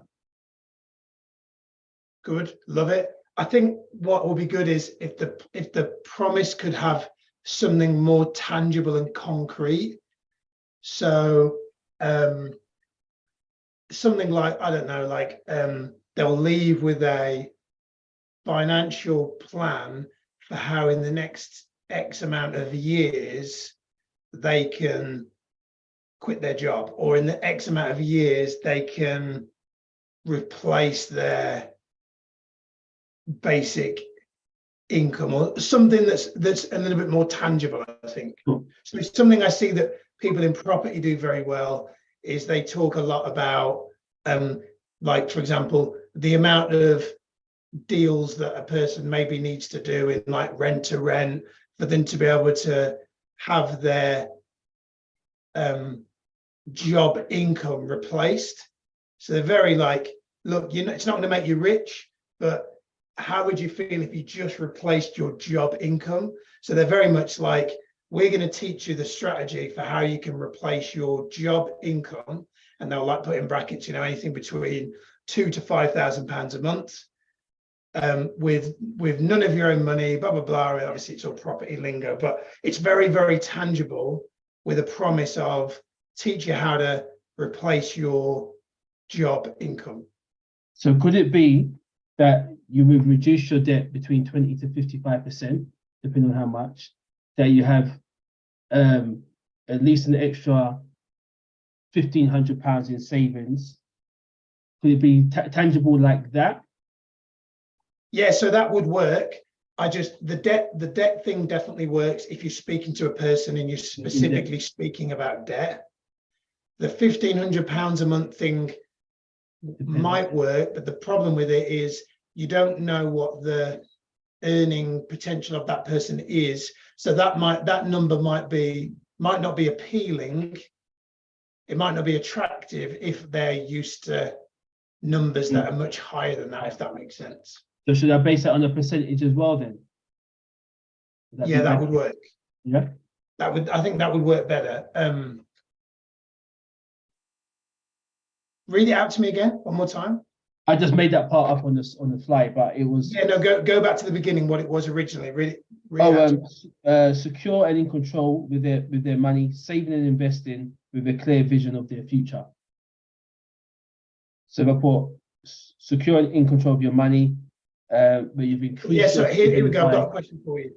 So clear vision for their financial future. Mm-hmm. So the question I'll ask you is, for what purpose? So my response would be, it depends on what their goal is. Got it. So what you need to know is what the goal is, because then when you know what the goal is, you can define for what purpose. Yeah.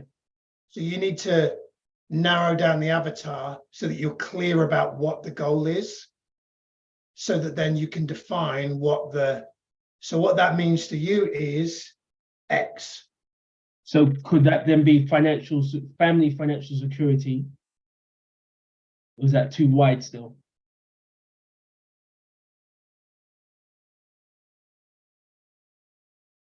You can still go from family's financial security for what purpose?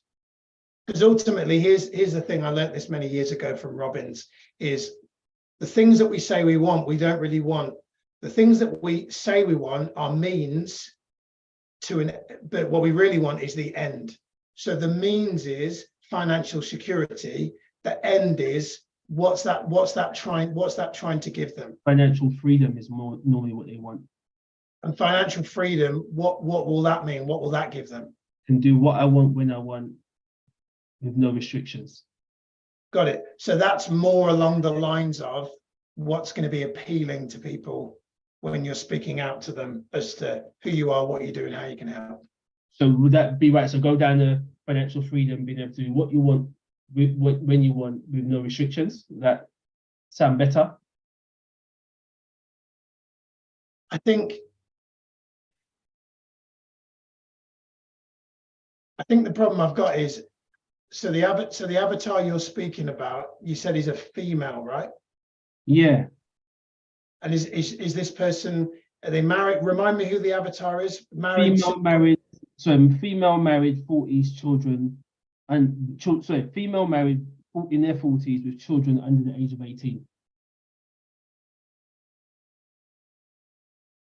And what's the pain? Feeling financially vulnerable, insecure, broke, with little to no savings.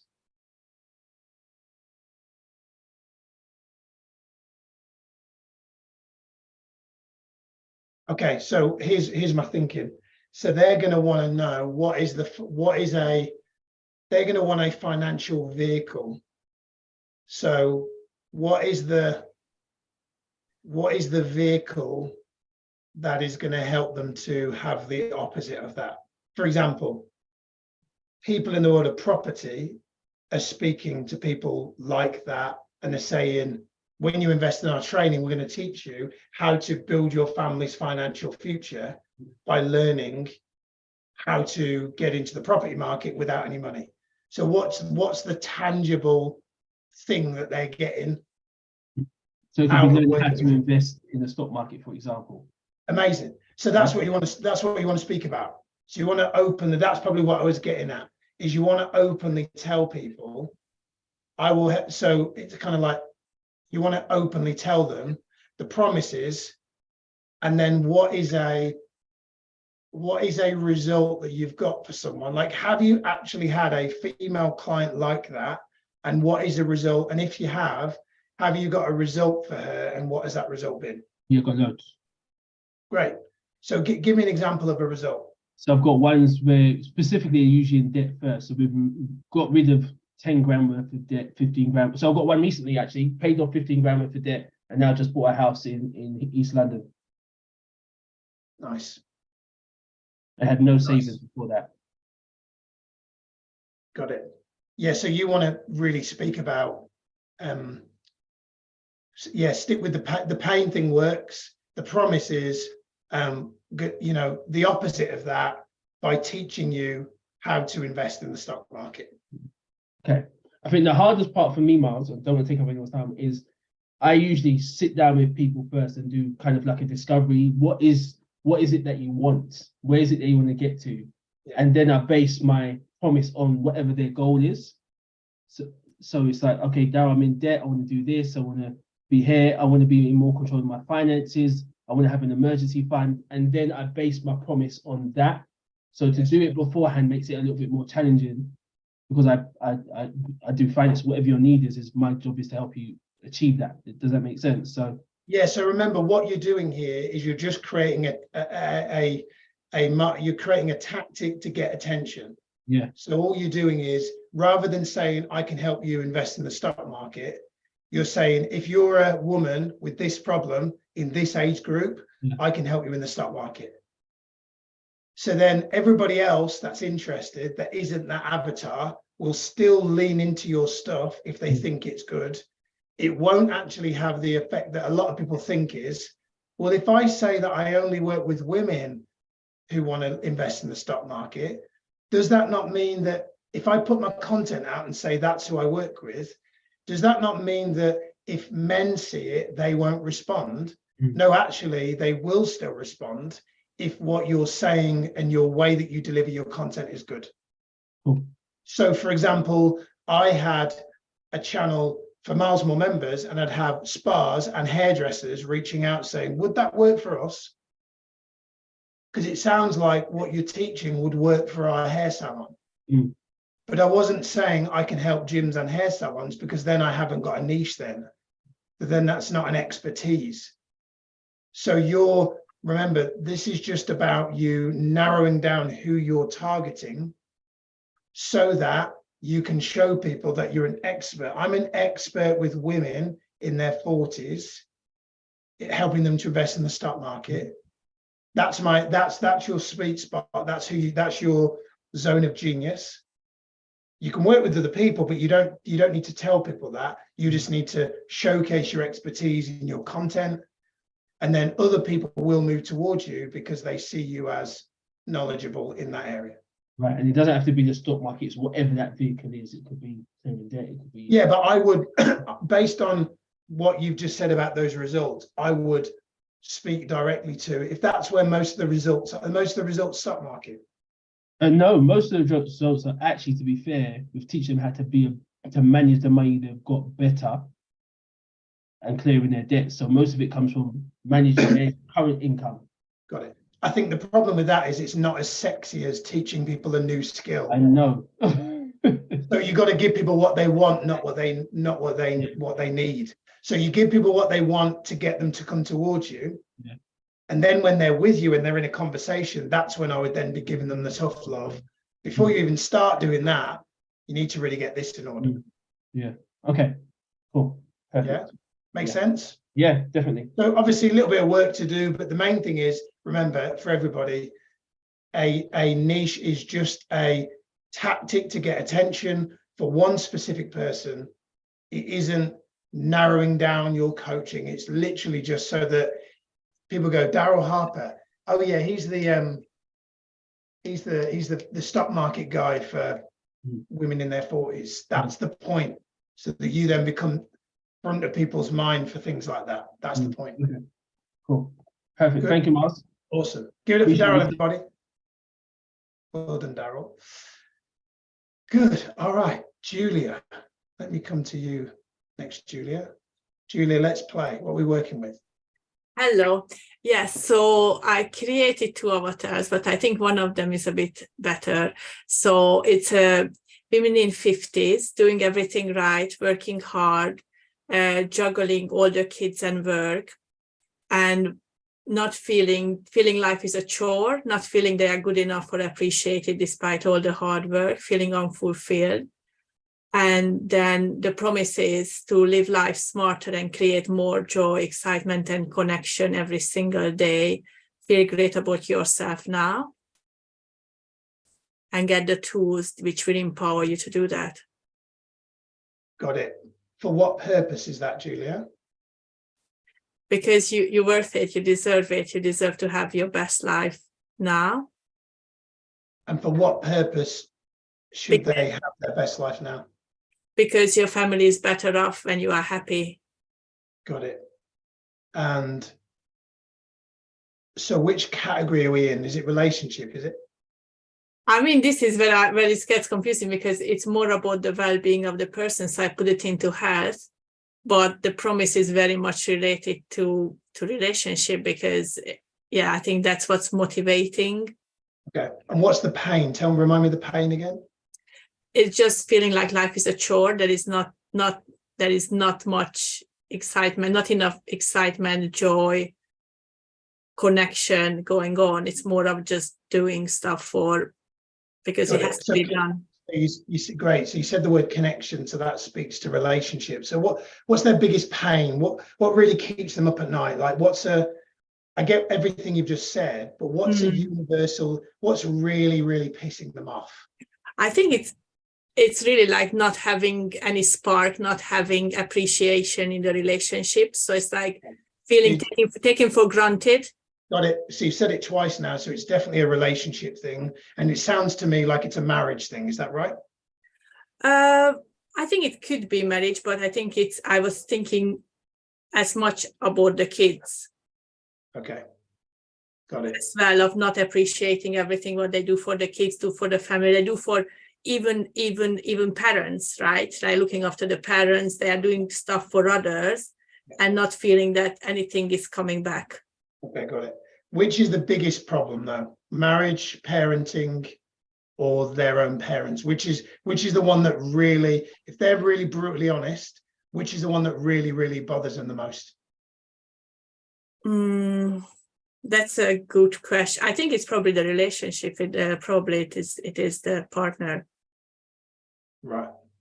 Good. So, and great. If I'm honest, I feel that's the easiest one to sell as well. Is it?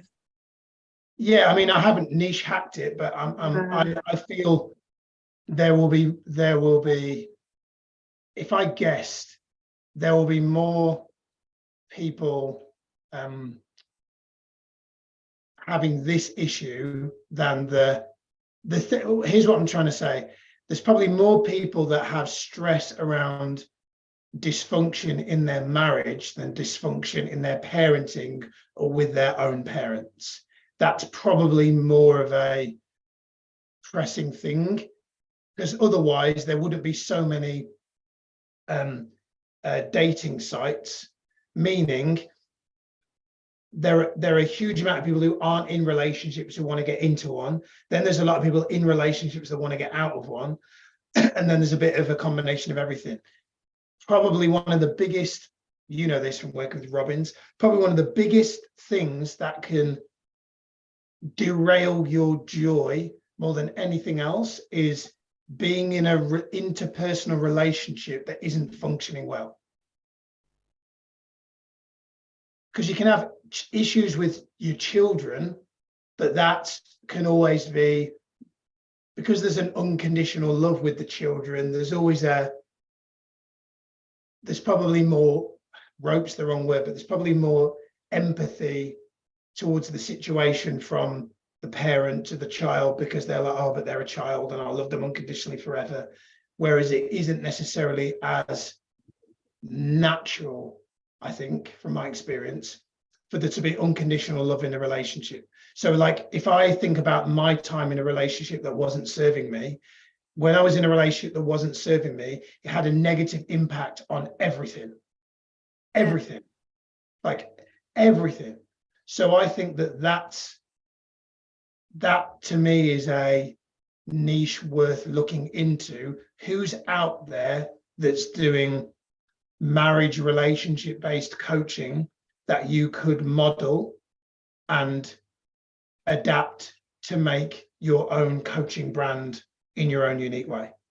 I mean, probably the only thing with this one is similar to your dating advice. I don't necessarily feel that this is my comfort area where I can say that, you know, I'm definitely have done it and sorted it out and it's totally good. And I'm glad you've said that, Julia, because that goes back, and I'm glad you've just highlighted it, because that goes back to what I said about the 6 laws of marketing or influence. Commitment and consistency, walk the walk. And this isn't to you, Julia, this is to everybody. If you pick the category, but then if you in your heart of hearts don't feel that you are living, breathing, embodying the best example of that area, you cannot fulfill that niche. Exactly. Because it's incongruent. So many years ago, I said that like really many years ago, when probably Sati and I have been together 10 years now, and probably in the first 2 or 3 years, we dabbled with doing relationship coaching stuff and we didn't follow through on it. And I'm glad we didn't, because we are 10 times more congruent, aligned as a couple now than we were right in the beginning. And I know that we would both, because we talk about it, would be in a much better, more congruent position to talk about relationship stuff now Mm. than we were 10 years ago. So and we're not doing that right now, but the point being is you've got to make sure that if there were a fly on the wall, camera on the wall, 24/7, someone that was a potential client could watch you. Are you, this is everybody, I'm not just saying this to Julia now, are you living and breathing, embodying everything right about that area? Because if you're not, that's not the area that you should coach. So for example, Daryl coaching, doing financial education stuff. That's not an area that I would do because it's an area I'm pretty good at, but it's not a zone of genius. So I wouldn't do financial education training. That just wouldn't be congruent to me. So I'm not gonna coach people on that. So you've got to make sure that you're coaching on an area where right now you are living and breathing it. And if you say, well, I'm not living and breathing it, then the great thing is for you to know is going back to the Keith Cunningham thing, find out what people want, go and get it and give it to them. Meaning, Julia, you could easily become the go-to authority. All you've got to do is start fully living and breathing in that area for you to be able to congruently do that. Yeah, exactly. That's why I thought more about the health category, like kind of becoming more joyful, for example, because I can definitely role model that route of, becoming more positive and joyful and actually creating more excitement and connection, not necessarily, always with your partner, but making sure that you find ways with your friends or family or, whatever is your hobby to make sure that you have enough fun going on in your life. Great. So here's my only issue with that. When you speak about health, most people are going to think, what is the change that's going to happen in terms of, here's the problem with the health niche is when people think about what is a tangible benefit, often people out there in the muggle world are thinking physical change. They're not thinking so much emotional change, they're thinking physical change. Yes, exactly. So what you've got to do is be really clear about what is the health benefit that will come from. So if you speak about joy, most people don't really want that. They need that, but they don't really want that. What they probably want is to be less stressed. But even behind the health, often you find that it's because it's affecting them somewhere. It's either affecting maybe their job or their relationship with their kids or their relation. So it often health, when it comes to life coaching, it's like whenever I coach someone and we're talking health, it always is when I go, so for what purpose? It always comes round to something to do with their career or something to do with their relationship. Not always, but often that's where it loops round to. And so that's the key thing to think about is what is the real world tangible benefit? So what is the promise when it comes to health? How will their life be better? Not just they'll be more joyful. What for? And if you say, oh, then their relationships will be better, then that's a relationship niche. And then you've got to make sure that you're congruently transferring that joy and it's having a really positive impact on relationship. Otherwise, if they think that you're leading it to that way, so that and that area isn't functioning optimally, then you've got to come up with, all you've got to do is come up with a different promise. So it's something to think about. Yeah, definitely. I mean, because there's definitely the benefit of, having longer health span, not just lifespan, and kind of getting up in the morning with the bounce out of the bed and kind of really wanting to live your life. I think that's kind of actually being more motivated to live your life and go after it. Like that's the whole idea, that you have your, and this is interesting because most people do struggle, like finding their why, their purpose. But what category is that, or what kind of promise you build around it, that you actually you figure out finally something more meaningful than just going through the rat race. Yeah. So when you talk about purpose, the why, fulfillment, because most people spend 70% of their life in their career, in their job, in work. Mm. Anybody that's ever doing a search around what is my purpose of my life, generally they're doing that because either their relationship isn't functioning, or they're not in one and they want to be in one, or they're in one, they'll get out, or their career isn't functioning the way that they want. Mm. It's generally not a health thing.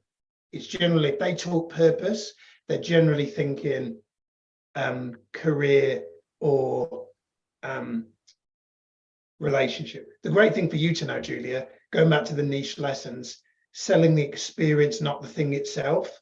For anybody that's here that's still confused, conflicted about niche, remember, you can sell coaching without a niche. You've just got to sell the experience, not the coaching itself. But remember, there's only so many people that will say, yes, Eva, I'd love to have a coaching call with you, until you have to narrow it down and start speaking like, hey, I'm a coach, but I'm an expert in helping people with this problem. So eventually your contact base will run dry just selling the experience generically, but you can definitely build a coaching business with 10, 20, 30 clients selling just the experience to the general public. But if you want longevity as a coach, eventually you're going to have to narrow it down and have expertise, because eventually you're going to have to start some form of marketing activity that speaks to one specific person, one specific problem, one specific promise. Otherwise, you just be like every other life coach that's out there. That makes a lot of sense. And honestly, I think on the career side, I do have much better, stronger track record and kind of changing career. And well, I was gonna compliment you, Julia. I was gonna compliment you because you aren't. My perception of you is you're not settling. You are investing very heavily in yourself. You are constantly working to be the best version of yourself, and you're working to build a lifestyle business yourself. So you don't have to have the perfect lifestyle business yourself to show the way to people who right now might be Julia Gerber 12 or 24 or 36 months ago. Remember, you're not about being the finished article. It's about you just helping people that are, a little bit back down the track where you once were before you made the decision, fuck this, I've had enough, I'm making a change. I mean, I love my career, so I think that's something positive, definitely. So that's one thing that I can definitely talk about. And the way you just said it, and everybody else hopefully could spot it as well, you said that very congruently. It felt very in integrity the way you just said that. Like you didn't go, I love my work.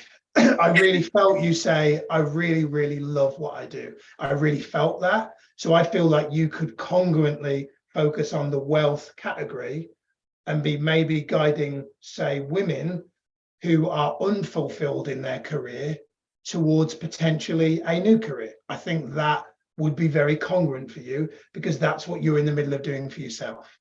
Amazing. Thank you, Miles. That's where I will be. That's where I'd be playing if I were you. Thank you. You're welcome. Give it up for Julia, everybody. Well done, Julia. Well done, well done, well done. All right. So, Eva, I'm going to come to you now. Eva, you are unmuted. Hello, Eva. Hello. How you doing? I'm good, thank you. Well, I have a little cold, but it's okay. Oh, hope you get better soon. Thank you. Tell me what we're playing with. Well, until now, I was thinking to target in general photographers probably over 50. Okay.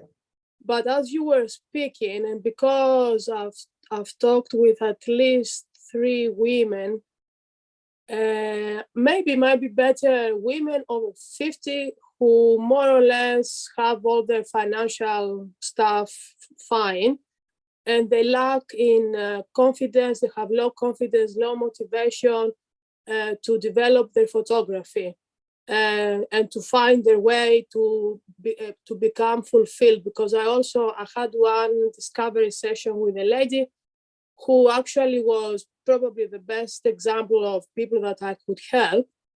that everything is fine, but no confidence. She's done also a degree in art, and she wants to combine art and photography, and she feels like she will be a fake, an imposter. So I want to help people, especially with your program, as a first session, to discover, to find their goal, to find their photography roadmap. And then the next one will be more mentoring, coaching, if they want to develop a specific photography project. And my promise to feel more fulfilled in expressing themselves creatively. And Right. I said earlier in health, because I consider it in health under mental, not mental health. I mean, feeling fulfilled, so that, you know, when you are happy, you are mentally and well, in that sort of sense. That's why I put it under health. I don't know what you think. Yeah, good. So this is one of those ones, Eva, where I recommend doing the niche hacking thing, meaning it all sounds great. What's really important is you going to find somebody else who is doing the thing that you want to do. So I could say, I think this will work. I think it won't work. I think what it can work, but I think you definitely need to go and find, see if there are other people coaching photographers. And if there are, what is the problem that they're solving, and what is the promise of people working with them in their coaching?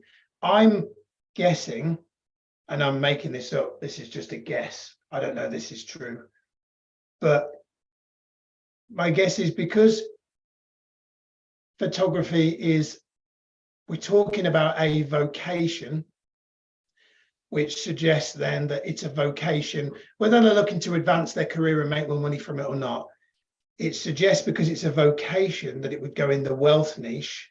That doesn't necessarily mean that they want to make more money, but it suggests that if they want to amplify their photography internally or externally, then I would suggest that that is probably a better fit in the wealth category than it is in the health or the relationship category, just because it's a vocation.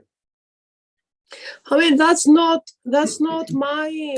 my expertise, because I'm more of an artist. I don't want to target, even if commercial photographers come to me, I don't want to go to that direction. It's more about personal, internal fulfillment, to create a more artistic project, not technical stuff and, you know, about their business, not that sort of thing. Good. And here's the key thing, a bit like what I was talking about with Julia. I'm really glad that you pushed back, Eva, because here's another thing for everybody. You have to, once you've established that you have the expertise, you've got to be passionate about it. So Eva's just immediately pushed back and said, that's not what I want to do. And if that's not what you want to do, it wouldn't be in integrity for you to push that in that category. So you've got to be in the category that you feel is most aligned with your values. So if the health one feels more aligned with your values, that's the way you should go. What you want to do then is you want to spend some time looking at who is out there, who is coaching photographers on their health and well-being in the way that you want to, so that you can tell that there is actually evidence of people out there doing that. Because if there isn't, it might be an indicator that that niche might not work in that way. It might need, it can work, but it might be the message that you put out might, basically what I'm trying to say is, if photographers want one thing, but you want to deliver something else, if that's not what they want and not what they're looking for, then you may not get clients, because you're like, oh, I want to coach them on this. But if they're out there saying, but we want help on this, then that's where there may be friction and you may find that it may not work.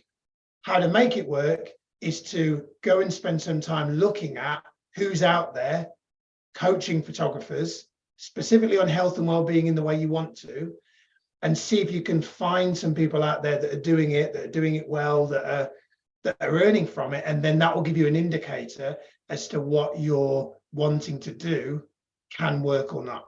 I don't want to be here in this session because there are people out there that will do this, that will say, great, Eva, go for it, when deep down they're thinking that will never work. I'm not here to be your friend, Eva. I'm here to be your best friend, meaning I'm here to tell you the truth. And the truth is, I don't know if that, in the way that you've described it, will work.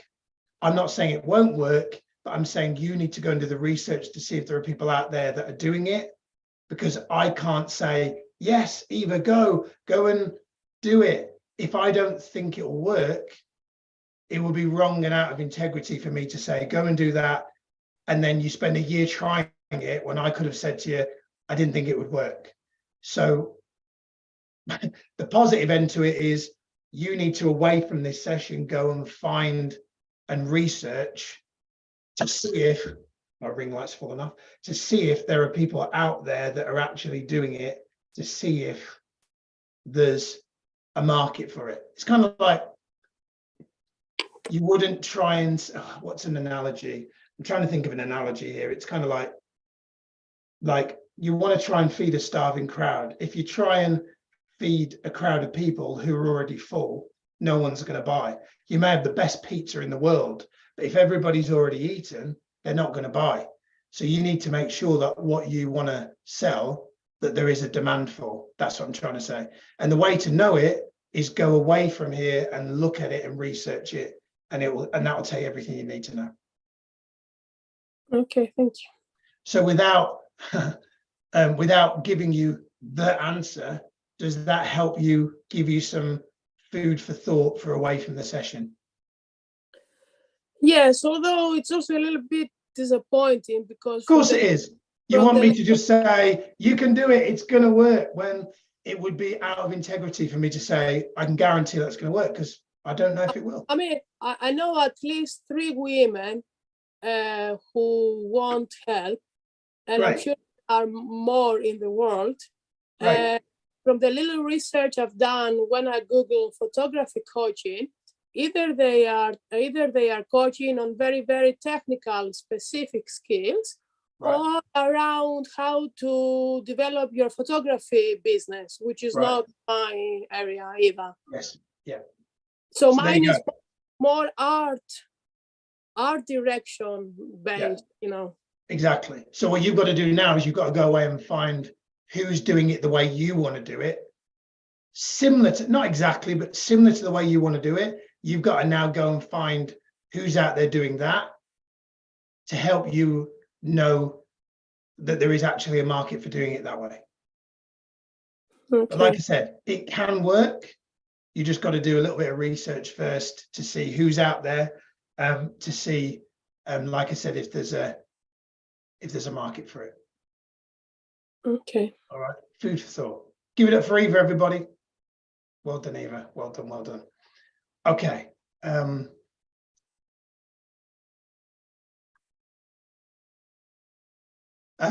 Fatiha says, what about if I'm not clear about my niche, but I feel like I need to have one right now? You don't need to have a niche, Fatiha.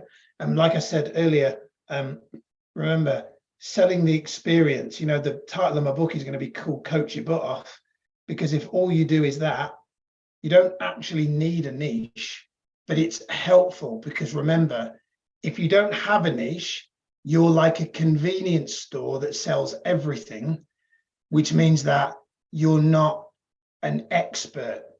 And if you want to have longevity in the coaching space, you want to build some form of expertise. Oh, Fatiha, she's yeah, she coaches that's right, she's the expert on that. So you want to be, you don't have to have it right now, but you want to start to think about what it would be, because it's, what I'm trying to say is, it's easier to build a coaching business with a niche than it is without one. So you can build one without one. You can definitely get clients without a niche. But if you want to have your coaching business still here around 5-10 years from now, that's going to be easier with a niche than without one. But you don't need one right now, Fatia. So don't allow that to stop you from coaching. You don't need a niche to start coaching. You just need to sell the experience to your audience, your people, whether they are online contacts, offline contacts, whoever you know, people that you know. But remember, when you start marketing, there will be people who will want to have an idea about who are you to coach me. So they'll need to know what your expertise is. And the minute you start speaking expertise, you're basically talking about a niche. So you may as well say, well, yeah, you know, I'm actually, my background is in this. Great, that's your niche. Remember, your niche is just your expertise. It's your, going back to what I said earlier, it's your last minute speaker slot, Wendy. It's you're up, you've got 500 people, you're on in 5 minutes. What are you going to talk about? That's how you come up with your niche, Fatia.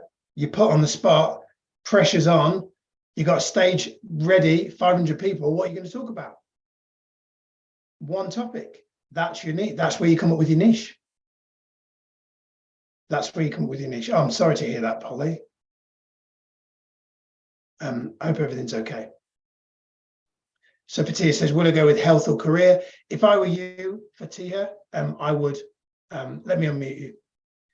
If I were you, Fatia, I would be coaching on career. However, go where you're most congruent.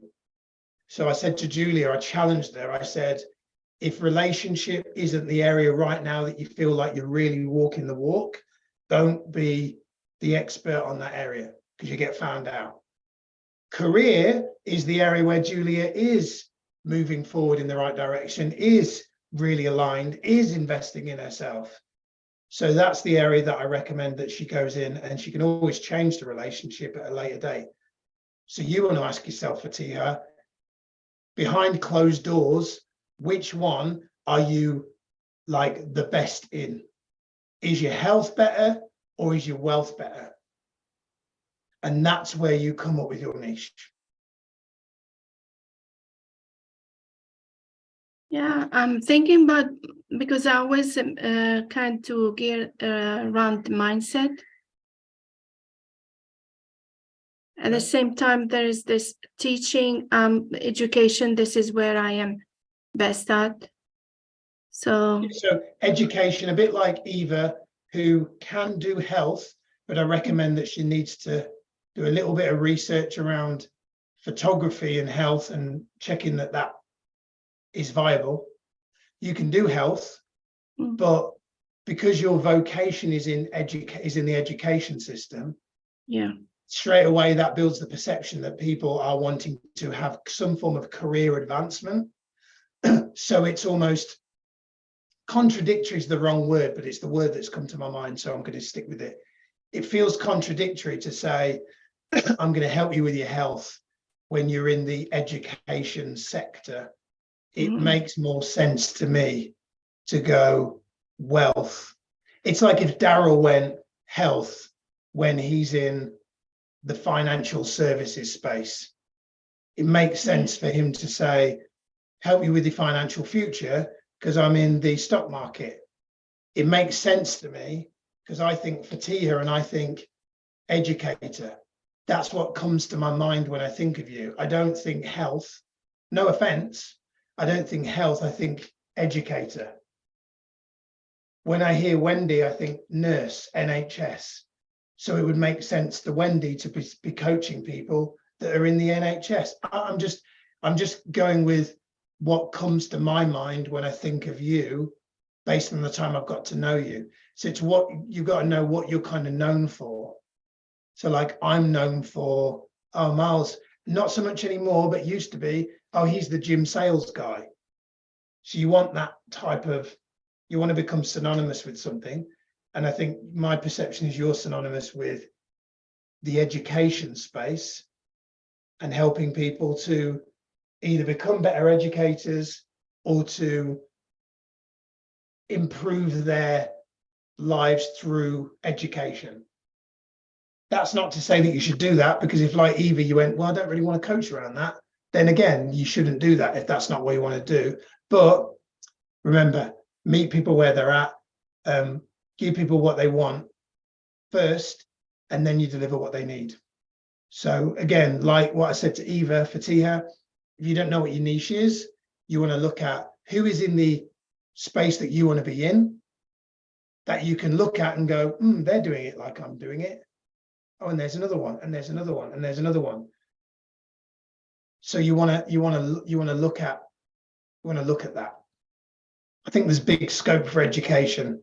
Maybe you're thinking of it maybe a little bit one-dimensionally, but I think there's definitely like you can coach on health, is what I'm trying to say, but I would consider marketing to wealth, because that to me is the space that you're in education. But I think it needs some time away from here to think about and do some research and ponder. You don't need to have the answer tonight. Tonight wasn't and you should know by the end of tonight. It's just tonight's just a thinking space. That's the way you should see it. Yeah, I think I sensed when you said look at it in a way where you are now, your vocation. Yeah. And yeah, I think that made it a little bit make sense than doing something that you're not an expert. Like my whole life has been in education. Yeah. So yeah, definitely. Thank you, Miles. That was really nice. You're welcome. Good. Good. All right. So we're gonna wrap up, because I'm conscious of time. If I get into another session, we'll run over. So we're gonna wrap up. So yeah, I hope you've enjoyed tonight. I hope you've got a lot from it. Remember, key things to remember. You don't need a niche. That's something just to stress. A niche, remember, is a marketing tactic to get attention. Remember, sell the experience, not the thing itself. Be the painkiller, not the vitamin. If you don't have a specific niche, remember, you can go and get it. If you don't have currently the skill that you want to have or the expertise, but that you want to sell it, you can go and get it. It's easy to do. Remember, when you're coming up with your niche, you want a niche hack. You want to look at who's out there that's already doing the thing that you want to do. Pick a category that you're in. Get really clear about who the person is that you're targeting, the problem that they're experiencing, and the promise that they're going to get from you. And also just remember that the more time that you spend out there physically coaching your butt off, getting results for people, it actually becomes easier to figure out your niche, because then you get feedback from people who can tell you where they're stuck. So coaching your butt off is a really, really good way to figure out your niche as well, because then the general public can tell you what they want, which is like market research and practicing your coaching at the same time. All right, that's it from me. Those of you that are still here live, I hope you have found this evening useful. It's been great to have you here. Tonight has been recorded, so I will share it in the Master Coach group, the community, once we've finished, so you can watch it back. I'd love for you to share in the group what you've learned, how you found it. Maybe put 3 words to describe your experience of being here tonight, and that'll encourage people to watch the recording. And other than that, any questions that we've not covered, feel free to share them in the group, and I will answer them as soon as I can. All right, that's it, everybody. Have a good rest of your evening. Wendy looks like she needs a rest, bless her. Have a good rest of your evening, and I will speak to you all soon. Take care, ladies. See you soon. Bye-bye.